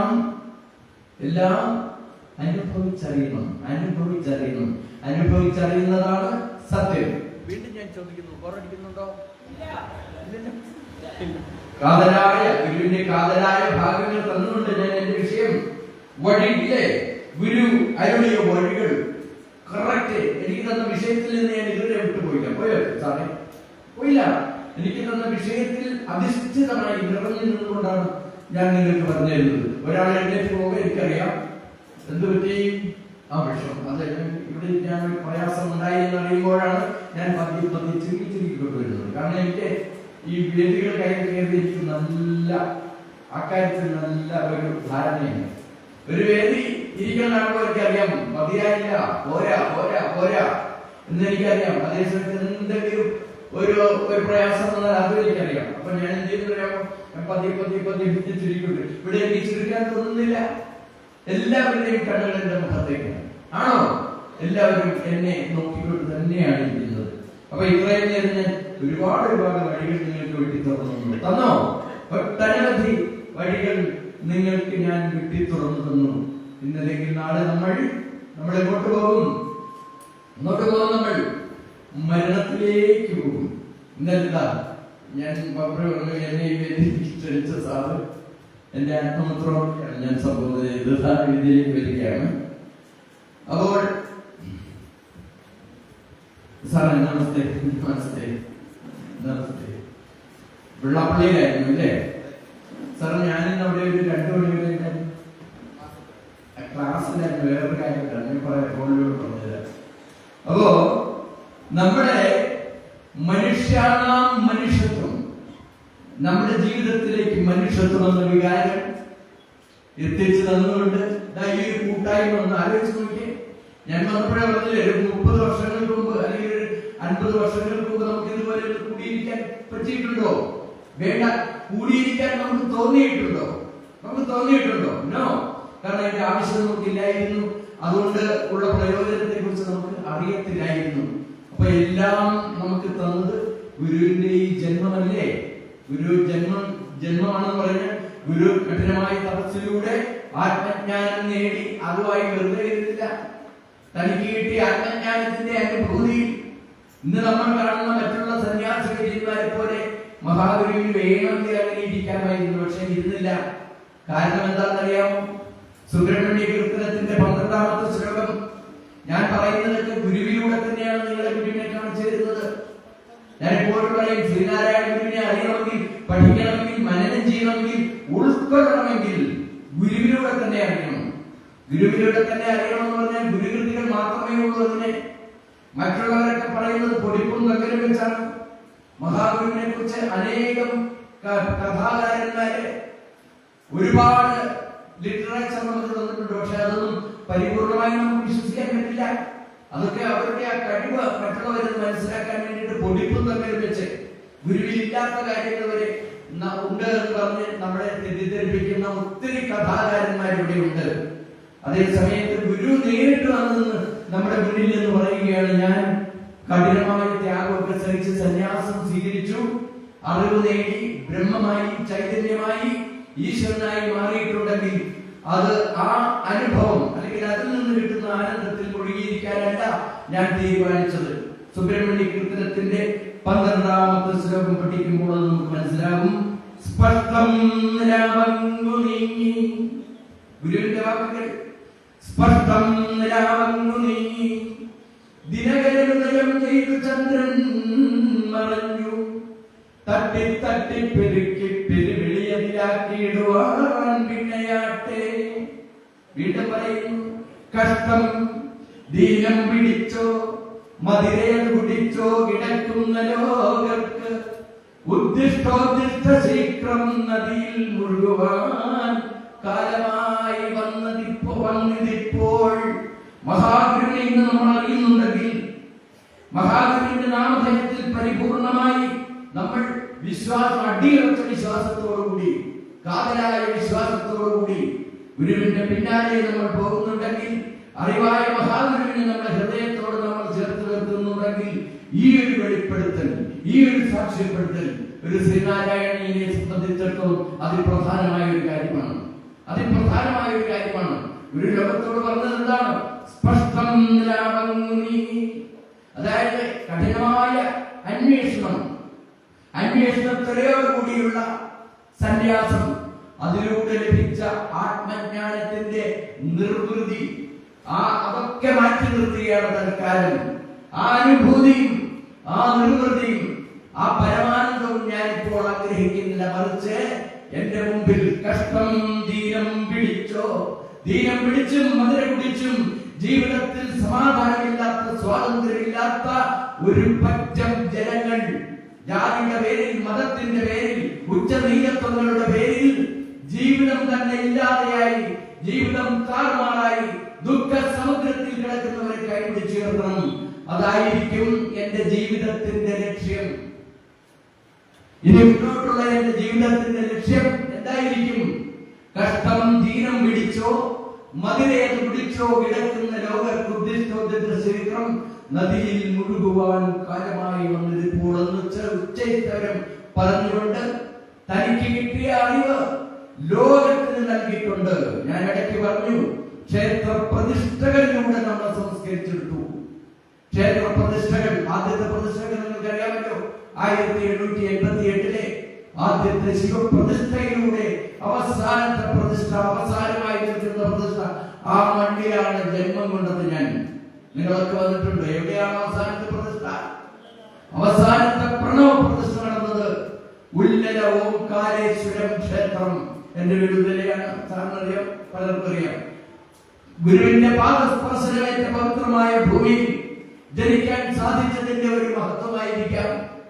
ഗുരുവിന്റെ അവതാരങ്ങൾ വാഴ്ത്തിക്കൊണ്ട് ഗുരുവിന്റെ സന്ദേശങ്ങൾ ലോകത്തെ അറിയിച്ചുകൊണ്ട് ഗുരു നൽകിയ അറിവിലൂടെ നാം സ്വാംശീകരിച്ച കാര്യങ്ങളൊക്കെ ഉച്ചൈസ്തരം പ്രഖ്യാപിച്ചുകൊണ്ടെന്ന് സന്തോഷത്തിന്റെയും സംതൃപ്തിയുടെയും സമാധാനത്തിന്റെയും ഒരു ജീവിതം നയിക്കാൻ സാധിക്കുന്നുണ്ടെങ്കിൽ ഗുരു നൽകിയ അറിവാണ്, മഹാഗുരു നൽകിയ അറിവാണ്. ഈ അറിവാണല്ലോ ഞാൻ വന്ന സമയം മുതൽ ഇത്രയും നേരം നിങ്ങളോട് പല രൂപത്തിൽ ഗുരുവിന്റെ വാക്കുകളിലൂടെ, ഗുരുവിന്റെ നാവിലൂടെ നിങ്ങളുടെ ഹൃദയത്തിലേക്ക് ഞാൻ പറഞ്ഞു തന്നുകൊണ്ടിരിക്കുന്നത്. ക്ഷേത്ര പ്രതിഷ്ഠകളിലൂടെ നമ്മളെ സംസ്കരിച്ച് വിദ്യയിലൂടെ നമ്മളെ സ്വതന്ത്രരാക്കി, വിദ്യയിലൂടെ സ്വതന്ത്രരാക്കി. ഒരിക്കൽ കൂടി ഞാൻ പറയുന്നത്, എവിടെയാണ് സ്വതന്ത്രരാക്കിയത്? അടിമത്വത്തിൽ നിന്ന്, പിന്നെ ജാതി ചിന്തയിൽ നിന്ന്, ദുഃഖങ്ങളിൽ നിന്ന്, ദുരിതങ്ങളിൽ നിന്ന്, പ്രാരാബ്ദങ്ങളിൽ നിന്ന്, അപജയങ്ങളിൽ നിന്ന്, എല്ലാത്തിൽ നിന്നും നമ്മളെ സ്വതന്ത്രരാക്കി ഇന്നേ കാണുന്ന അവസ്ഥയിലേക്ക് നമ്മളെ കൈപിടിച്ചു കൊണ്ടുവന്ന് നാം ജീവിതത്തിൽ ആഗ്രഹിച്ചതിനപ്പുറം തന്നില്ലേ? തന്നോ? തന്നുകൊണ്ടിരിക്കുന്നു. എങ്ങനെ? അറിവിലൂടെ, ഗുരുവായ അറിവിലൂടെ. ദൈനംദിനം നമ്മൾ ഉയർച്ചയുടെ പടവുകൾ താണ്ടി താണ്ടി പോകുമ്പോൾ ഇന്ന് ലോകം മുഴുവനും നമ്മളെ ഉറ്റുനോക്കിക്കൊണ്ടിരിക്കുന്നു. ശരിയാണോ സാറേ? ലോകം മുഴുവനും എന്ന് പറഞ്ഞു കഴിഞ്ഞാൽ നമ്മളെ പോലെ ഒരുപാട് സംഘടനപ്പെട്ട ആളുകളൊക്കെ ഉണ്ടല്ലേ, അവരെല്ലാം നമ്മളെയൊക്കെ ഉറ്റുനോക്കിക്കൊണ്ടിരിക്കുകയാണ് നമ്മുടെ വളർച്ചയ്ക്ക്. ഗുരു നമ്മളെ മാത്രമല്ല വളർത്തിയത്, ഈ ലോകത്തെ സമസ്ത ജനങ്ങളെയും സമസ്ത ജീവജാലങ്ങളെയും കൈപിടിച്ചുയർത്തി. ഇപ്പൊ വിദ്യ കൊണ്ട് നമ്മളെ സ്വതന്ത്രരാക്കി, സംഘടന കൊണ്ട് നമ്മളെ ശക്തരാക്കി. സംഘടന, ലോകത്തിലെ ആദ്യത്തെ സംഘടന SNDP, ശ്രീനാരായണ ധർമ്മ പരിപാലന യോഗം എന്ന സംഘടനയിലെ നമുക്ക് അഭിമാനമുണ്ട്. പണ്ടൊക്കെ നമ്മുടെ ജാഥ വരുമ്പോൾ നമ്മൾ പലരും മറഞ്ഞു നിന്ന് എത്തി നോക്കുമായിരുന്നു. ഇന്നതാണോ അവസ്ഥ? രാജേന്ദ്ര പ്രസാദ് സാർ എന്ന് ആലോചിച്ച്, ഇന്നതാണോ അവസ്ഥ? മാഡം എങ്ങനെയാ ഇന്ന്? ഇടിച്ചു നിൽക്കും അല്ലേ? ഇടിച്ചിടിച്ച് ഞെരങ്ങി നമ്മൾ മുന്നിലെത്താൻ നോക്കും. കാരണം അഭിമാനം SNDPയിൽപ്പെട്ട ശ്രീനാരായണക്ക് വേണ്ടി നാമധേയത്തിൽ ഈ ഭൂമിയിൽ പിറന്ന ഒരാളെന്നുള്ള നിലയ്ക്ക് എവിടെയും എങ്ങും തലയുയർത്തി പിടിച്ചു നിൽക്കാനുള്ള, അന്തസ്സോടുകൂടി നിൽക്കാനുള്ള ഒരു അവസ്ഥാവിശേഷം നമുക്ക് സംജാതമാക്കി തന്നിരിക്കുന്നത് ആരെ? മഹാഗുരു. എങ്ങനെ? അറിവിലൂടെ. അതോടൊപ്പം തന്നെ അറിവ് തന്നു. പിന്നെ എന്ത് തന്നു? തൊഴിൽ കൊണ്ട്, വിദ്യാഭ്യാസം കൊണ്ടും തൊഴിൽ കൊണ്ടും കച്ചവടം കൊണ്ടും എന്തുമായിക്കോട്ടെ നമ്മളെയൊക്കെ സമ്പന്നരാക്കിയ മഹാഗുരു നമ്മുടെ ജീവിതത്തിന്റെ വെള്ളി നക്ഷത്രമായി അറിവായി നിൽക്കുമ്പോൾ സംഘടനയുടെ എല്ലാ പ്രവർത്തനങ്ങൾക്കും നിങ്ങൾ വരുന്നുണ്ടോ? സാർ, ഞാൻ സത്യത്തിന് അനുഭവപ്പെട്ടു പോവുകയാണ്. ഞാൻ വൈക്കത്ത് നിന്നാണ് വന്നിരിക്കുന്നത്.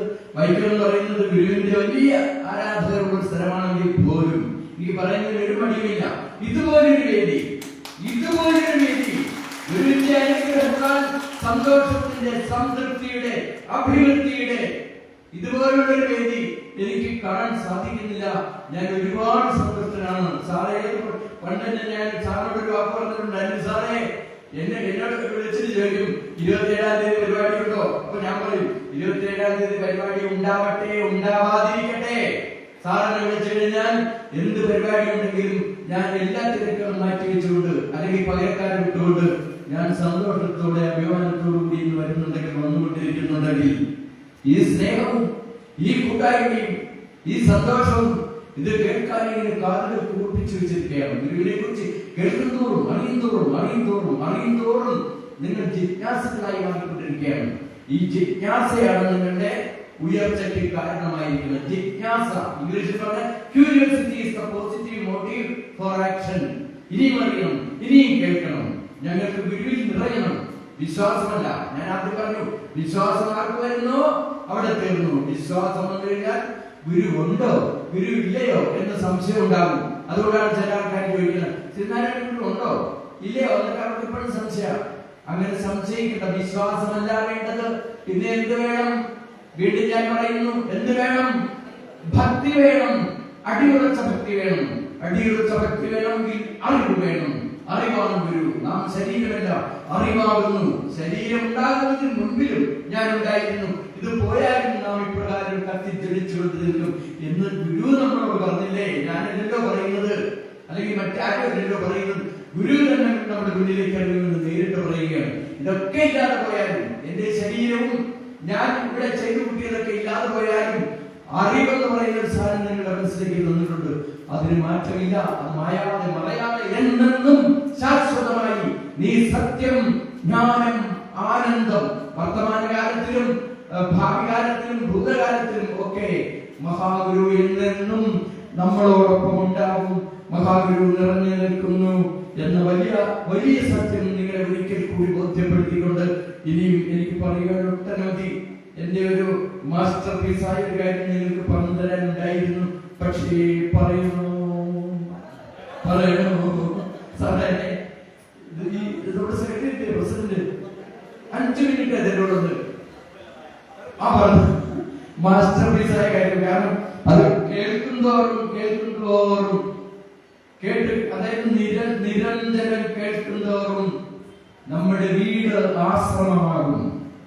നമ്മുടെ വീട് ആശ്രമമാകും. ആനുകാലികമായ സംഭവങ്ങൾ നിങ്ങൾ ഓർത്തു നോക്കിക്കേ.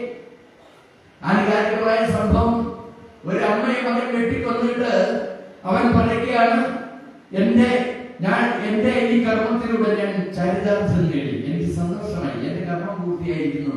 ഒരു മകൻ കഴിഞ്ഞ ദിവസം ലോകത്തോട് വിളിച്ചു പറഞ്ഞത് അമ്മയെ വെട്ടിക്കൊന്നിട്ട്. ഇന്നലെ വായിച്ചല്ലോ, അച്ഛനെ, സ്വന്തം അച്ഛനെ നിരന്തരം പീഡാനുഭവങ്ങൾ ഏറ്റുവാങ്ങുന്ന നമ്മുടെ പ്രിയപ്പെട്ട മാതാപിതാക്കൾക്ക് എന്താണ് ഈ രീതിയിൽ വരാൻ കാരണം? നിങ്ങൾ ആരെങ്കിലും ചിന്തിച്ചിട്ടുണ്ടോ? നമ്മളൊക്കെ നമ്മുടെ ചെറുപ്രായത്തിൽ അച്ഛൻ ഒന്ന് കണ്ടുകിട്ടിയാൽ മതി, വിറയ്ക്കും. ശരിയല്ലേ? അമ്മ സ്നേഹം കൊണ്ട് വഴക്ക് പറഞ്ഞാൽ പോലും നമുക്ക് പേടിയാണ്. ഇന്ന് സ്നേഹമുണ്ടോ? പറയൂ. അച്ഛനെ സ്നേഹിക്കുന്നുണ്ടോ? അമ്മയെ സ്നേഹിക്കുന്നുണ്ടോ? 10 മാസക്കാലം വയറ്റിൽ ചുമന്ന്, ചുവട് പോലെ ചുമന്ന്, എല്ലാ ദുഃഖങ്ങളും സഹിച്ച്, പട്ടിണിയും പരിവട്ടവും. പണ്ടത്തെ കാര്യം ഞാൻ പറയുന്നത്, ഒരു നേരത്തെ ആഹാരം കൃത്യമായി കഴിക്കാൻ പോലും നിവൃത്തിയില്ലാത്ത ഒരു കാലഘട്ടത്തിൽ നമ്മളെയൊക്കെ, എന്റെ മുന്നിലിരിക്കുന്ന ഒരു 40-50 വയസ്സ് പ്രായമുള്ളവരുടെ കാര്യമാണ് ഞാൻ കൂടുതലും പറയുന്നത്. കുട്ടികൾ കേൾക്കണം. ഒരു നേരത്തെ ആഹാരം നല്ലതുപോലെ കഴിക്കാൻ നമുക്ക് നിവൃത്തിയില്ലാതിരുന്ന ഒരു കാലഘട്ടം നമ്മുടെ അച്ഛനമ്മമാർക്ക് ഉണ്ടായിരുന്നു.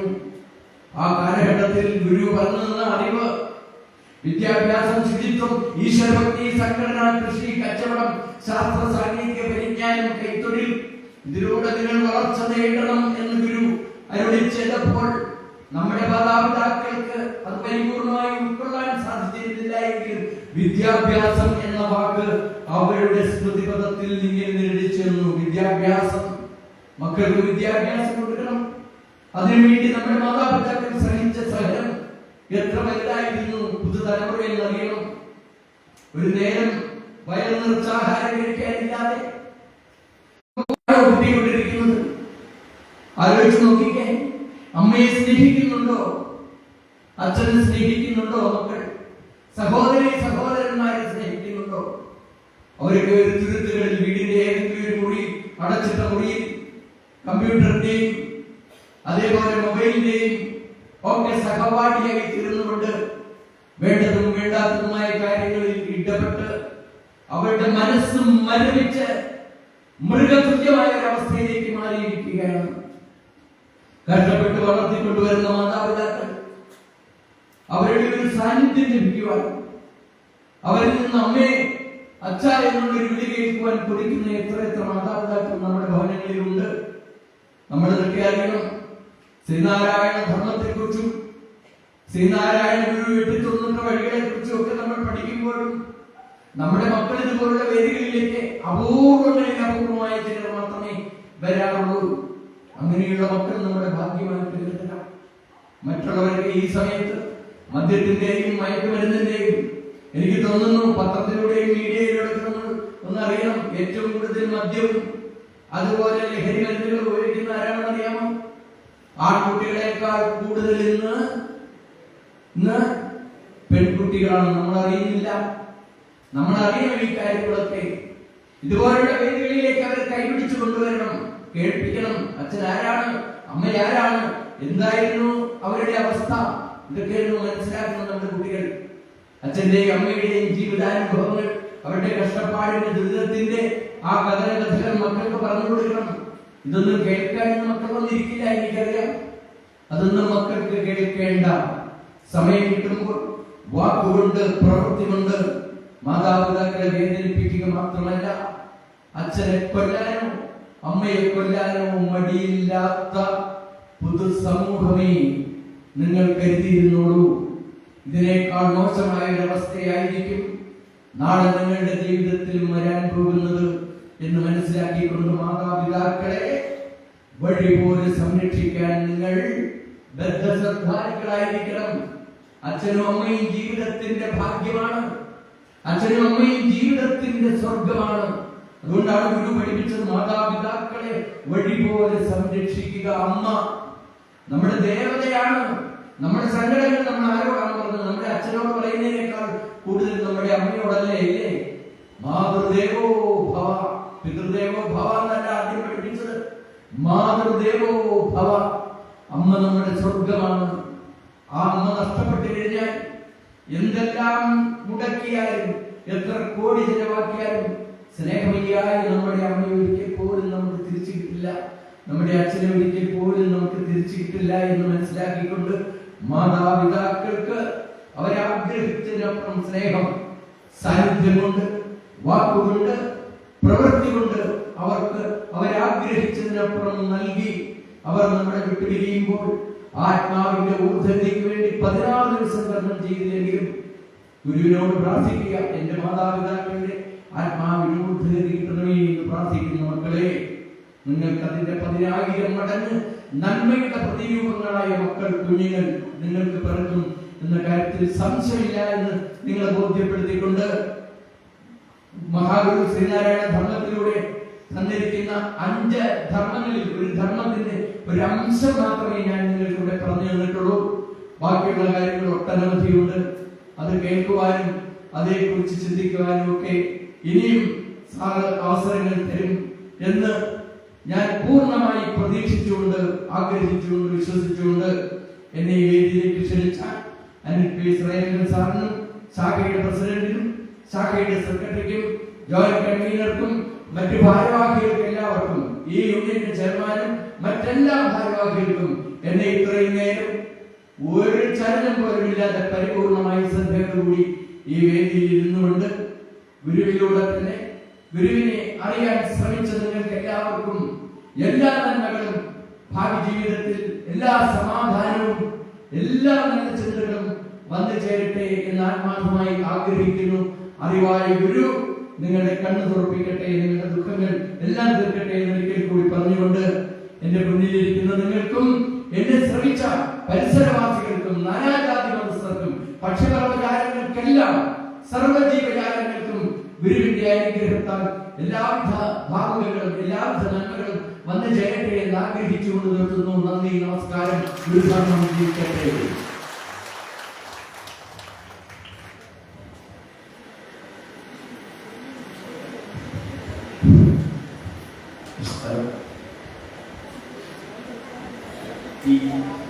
ഈ സദസ്സിനെ കൃതജ്ഞരാർപ്പിക്കാൻ ശ്രീമതി ഗിരിജാവനെ അതേപോലെ ക്ഷണിച്ചുകൊള്ളു.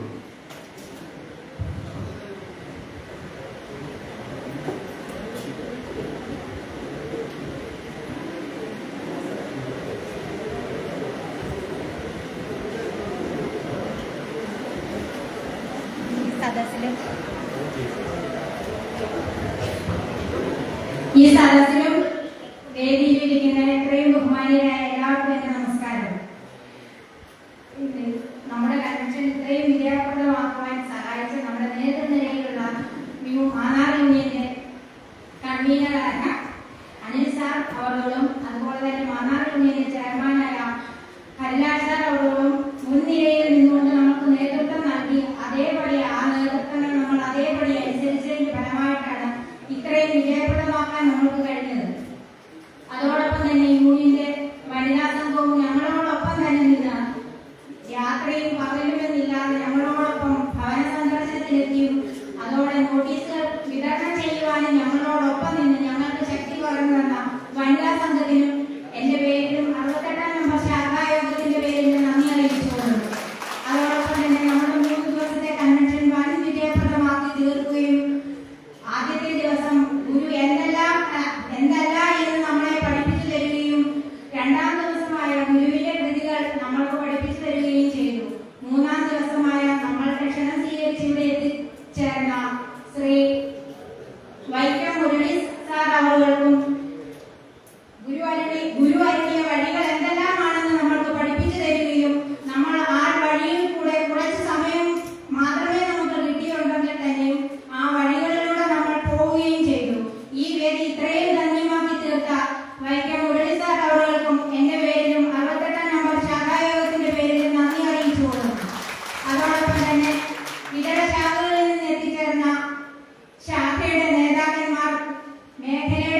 രണ്ടു പേർക്ക് സംസാരിക്കുവാനായി നമ്മുടെ പ്രിയങ്കരനും ആദരണീയനുമായ നമ്മുടെ പ്രിയ കൺവീനർ NP സാറിനെ ഈ വേദിയിലേക്ക് ഹാർദവമായി ഇനി നമ്മൾ 365 4 ദിവസം കാത്തിരിക്കണം സാർ ഇവിടെ ഇങ്ങനെ ഒരു വേദി. കാരണം ഇങ്ങനെ ഒരു വേദി നമുക്ക് വേണ്ടി ഒരുക്കി തന്നത് അദ്ദേഹമാണ്, നമ്മുടെ യൂണിയനാണ്, നമ്മുടെ ചെയർമാനാണ്, കൺവീനറാണ്. അദ്ദേഹത്തിന് നിങ്ങളോട് വലിയ പറയാനാണ്.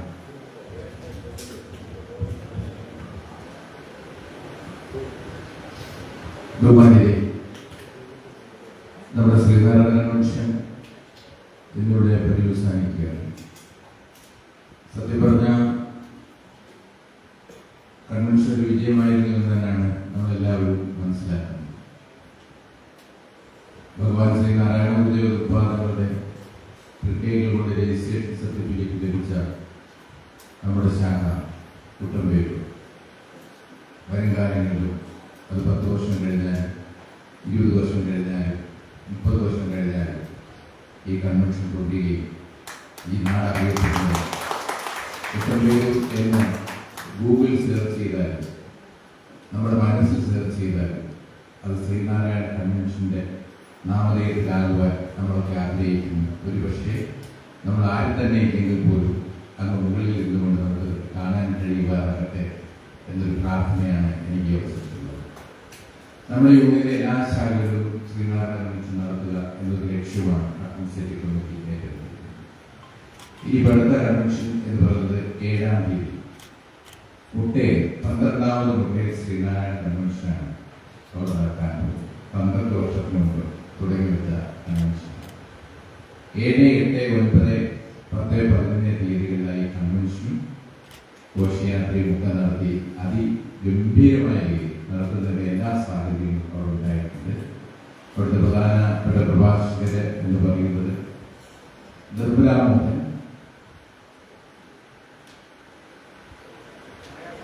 മായസജി പില്ലൂരി, ഡോക്ടർ അനൂപ് വൈകി ഇവരാണ്. അത് കഴിഞ്ഞ അടുത്ത ദിവസം തന്നെ ഫെബ്രുവരി മാസം 15, 16, 17 തീയതികൾ 141 നമ്പർ 1ാമത് ചെറുകോട് കൺവെൻഷൻ പുത്തൻകോട്ടയ്ക്ക് ചെറുകോട് പുത്തൻകോട്ടയ്ക്ക് ആദ്യമായി ആരംഭിക്കുകയാണ്.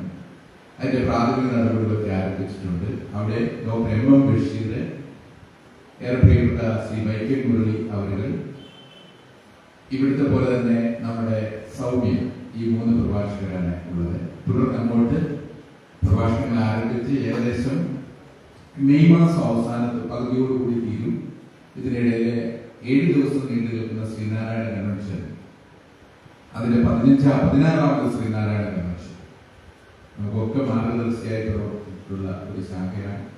നമ്മൾ മാറിപ്പോയിട്ടുള്ള പുള്ളിക്കാരായി മാറി ഒരു SNDP യോഗ ചരിത്രത്തിൽ തന്നെ ഒരു പേരെടുത്ത ശാഖയാണ് പുള്ളിക്കാരായ ശാഖ. കൺവെൻഷൻ ഗംഭീരമായി നടക്കുന്ന ശാഖയാണ്. അവിടെ ഡോക്ടർ സുരേഷ് ബാബു എന്ന് പറയുന്ന കണ്ണൂർ, നിങ്ങളൊക്കെ വാട്സപ്പിലൂടെയും ഒക്കെ കാണുന്ന ഡോക്ടർ സുരേഷ് ബാബു തുടങ്ങുന്ന 7 പ്രഭാഷണങ്ങളോടുകൂടി അവിടെ അവസാനിക്കും. ഇതിനുള്ളിൽ തന്നെ 1ാമത് ഒരിപ്പുറം ശ്രീനാരായണ കൺവെൻഷൻ നടക്കും. ഇതിനുള്ളിൽ എല്ലാ ശാഖകളിലും ചെന്നിത്തല മേഖലയിലൊക്കെ മുഴുവൻ ശാഖകളിലും ശ്രീനാരായണ കൺവെൻഷൻ നടത്താൻ മാന്നാറൊക്കെ ആയിട്ടുണ്ട്. കൺവെൻഷനിലൂടെ നമുക്കൊരു പുതിയ സംസ്കാരം ഉണ്ടാക്കിയെടുക്കുവാൻ കഴിയും എന്ന് ഞാൻ വിചാരിക്കുന്നു. ആത്മാർത്ഥമായ ഒരാളുടെയോ 2 പേരുടെയോ പ്രയത്നമല്ല, ഒരു വലിയ പ്രയത്നം ഇതിന്റെ പേരിൽ. ഇപ്പൊ ഇവിടെ തന്നെ 1 മാസമായി ഇതിനു വേണ്ടി പ്രയത്നിച്ചുകൊണ്ടിരിക്കുകയാണ്. എനിക്കിവിടെ പ്രത്യേകമായി എടുത്ത് പറയുവാനുള്ളത് വേണിച്ചേട്ടനെയാണ്. കാര്യം എന്താണെന്ന് അദ്ദേഹം ഒത്തിരി എനിക്കറിയില്ല, ഒത്തിരി പ്രയാസങ്ങളൊക്കെ കേട്ടിട്ട് വരുമ്പോഴും ഒരു നിശ്ചയദാർഢ്യത്തോടുകൂടി ഈ കൺവെൻഷൻ വിജയിപ്പിക്കുന്നതിന് വേണ്ടി ഞാൻ കഴിഞ്ഞ ദിവസം പറഞ്ഞു, അദ്ദേഹത്തിന് മാനസിക നില തന്നെ ഏകദേശം കൺവെൻഷൻ എന്നുള്ള നിലയിലേക്ക് അഭിനയിക്കുന്നത്.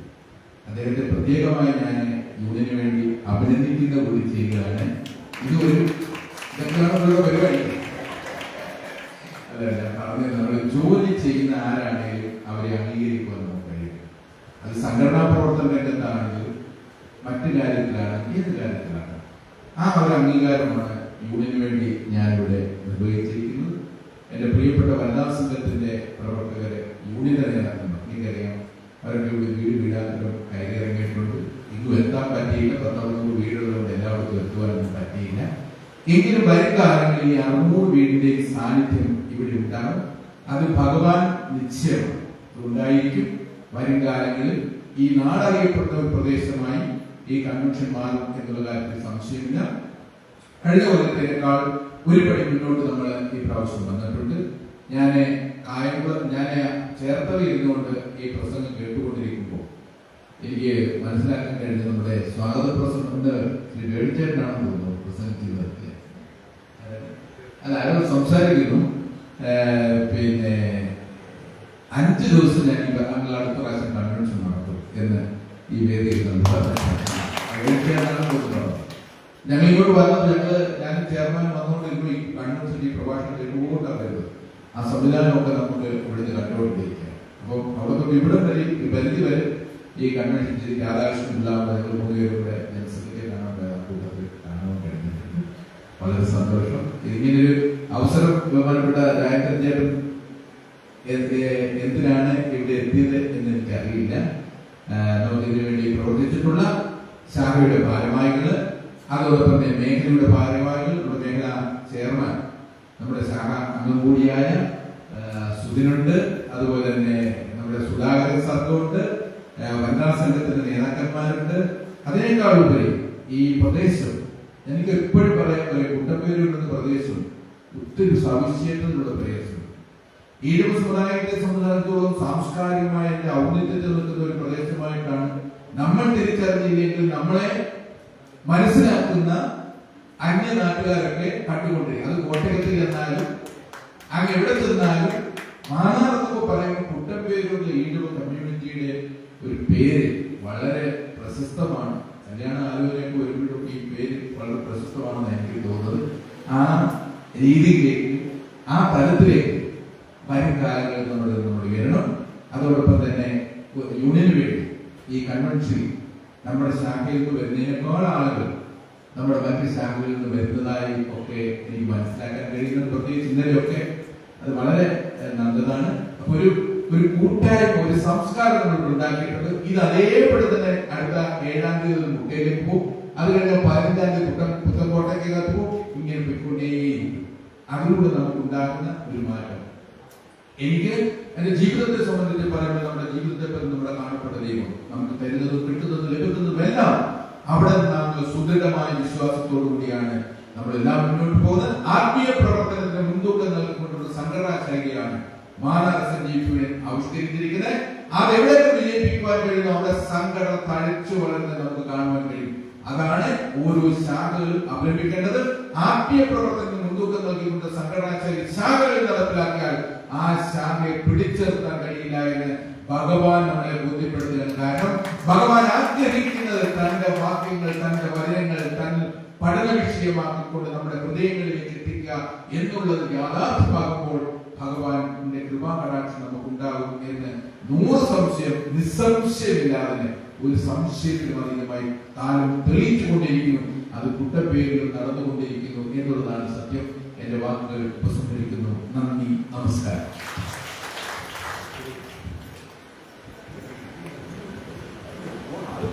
നമസ്കാരം. ഇതെല്ലാം വിശദീകരിക്കണമെന്നറിയാം. എങ്കിലും എന്റെ കർത്തവ്യം ഞാൻ പര്യവസാനിപ്പിക്കുകയാണ്. അങ്ങനെ നമ്മുടെ ചെയർമാനും പിന്നെ കൺവീനറും പിള്ളേരും ഒക്കെ ജനറൽ സെക്രട്ടറി അടുത്തായിരുന്നു. നമ്മുടെ യൂണിയൻ സംബന്ധമായ ചില പ്രവർത്തനങ്ങളുടെ ഭാഗമായിട്ട് അവിടെ എത്തിയിരിക്കുകയായിരുന്നു. ഈ ഒരു പരിപാടിയുടെ പരിസമാപ്തിക്ക് മുമ്പ് എത്തണമെന്നുള്ള നിർബന്ധത്തോടെ വളരെ വേഗത്തിൽ ഞങ്ങൾ ഇടയ്ക്കിടയ്ക്ക് അവരുമായിട്ട് കോൺടാക്ട് ചെയ്യുന്നുണ്ടായിരുന്നു. അപ്പം എല്ലാം നമ്മൾ എല്ലാ കാര്യങ്ങളും അദ്ദേഹം പറഞ്ഞു കഴിഞ്ഞു. ഇനിയും നമുക്ക് കഴിഞ്ഞ 3 ദിവസത്തെ പ്രഭാഷണ പരമ്പരയിൽ നിന്ന് പരിസമാപ്തി കുറിച്ചിരിക്കുകയാണ്. ഇന്ന് മുരളിച്ചേട്ടന്റെ ആ പ്രഭാഷണം കേട്ടപ്പോൾ നമ്മുടെ കൺവീനറുടെ വാക്ക് കടമെടുത്തുകൊണ്ട് തന്നെ ഞാൻ പറയുകയാണ്. മുൻകാലത്ത് സാംബശിവന്റെ കഥാപ്രസംഗം കേൾക്കുന്നത് പോലെ കഥയിലൂടെയും കവിതയിലൂടെയും ഗാനത്തിലൂടെയും ഒക്കെ നമ്മുടെ പ്രത്യേക ലോകത്തിലേക്ക് നമ്മളെ കൂട്ടിക്കൊണ്ടുപോയ വൈക്കം മുരളിച്ചേട്ടന് ഒരു വലിയ കൈയടിയോടുകൂടി നമുക്ക് കിട്ടാം. അതേപോലെ തന്നെ ഈ പരിപാടികളെ ഗംഭീരമാക്കുവാനായി നമ്മുടെ വിവിധ 27 ശാഖകളിൽ നിന്ന് ഇവിടെ എത്തിയ എല്ലാവർക്കും നല്ലത് വരട്ടെ എന്ന് പ്രാർത്ഥിക്കുന്നു. ഇനിയും ഇതുപോലുള്ള എല്ലാ സന്ദർഭങ്ങളിലും നമുക്ക് എല്ലാവർക്കും ഒത്തുചേരാം. അതായിരിക്കണം നമ്മുടെ ശ്രീനാരായണീയരുടെ ലക്ഷ്യം. അതായിരിക്കണം. അതേപോലെ തന്നെ ഇത് കഴിഞ്ഞാൽ അവിടെ തന്നെ വിഭവസമൃദ്ധമായ ഒരു അത്താഴത്തിന് ഇവിടെ അറിയിച്ചിട്ടുണ്ട്. അത് സമർപ്പണമായി ചെയ്യുന്നത് നമ്മുടെ പ്രിയങ്കരനായ ശാഖയുടെ പ്രസിഡന്റ് വേണു കേശവദേവാണ്. കേശവദേവ് അവരാണ് അവരാണ് കേശവ ട്രെയിനേഴ്സ് കൂട്ടപ്പേരിന്റെ പേരിലാണ് അദ്ദേഹം സമർപ്പിക്കുന്നത്. അത് വളരെ ആസ്വദിച്ച് കഴിച്ചിട്ട് പോവുക.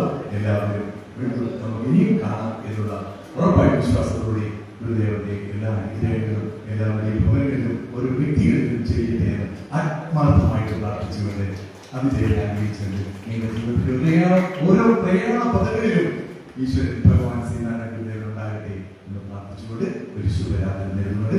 നന്ദി, നമസ്കാരം. യോഗം പിടിച്ചുവിട്ടതായി അറിയിച്ചുകൊണ്ട്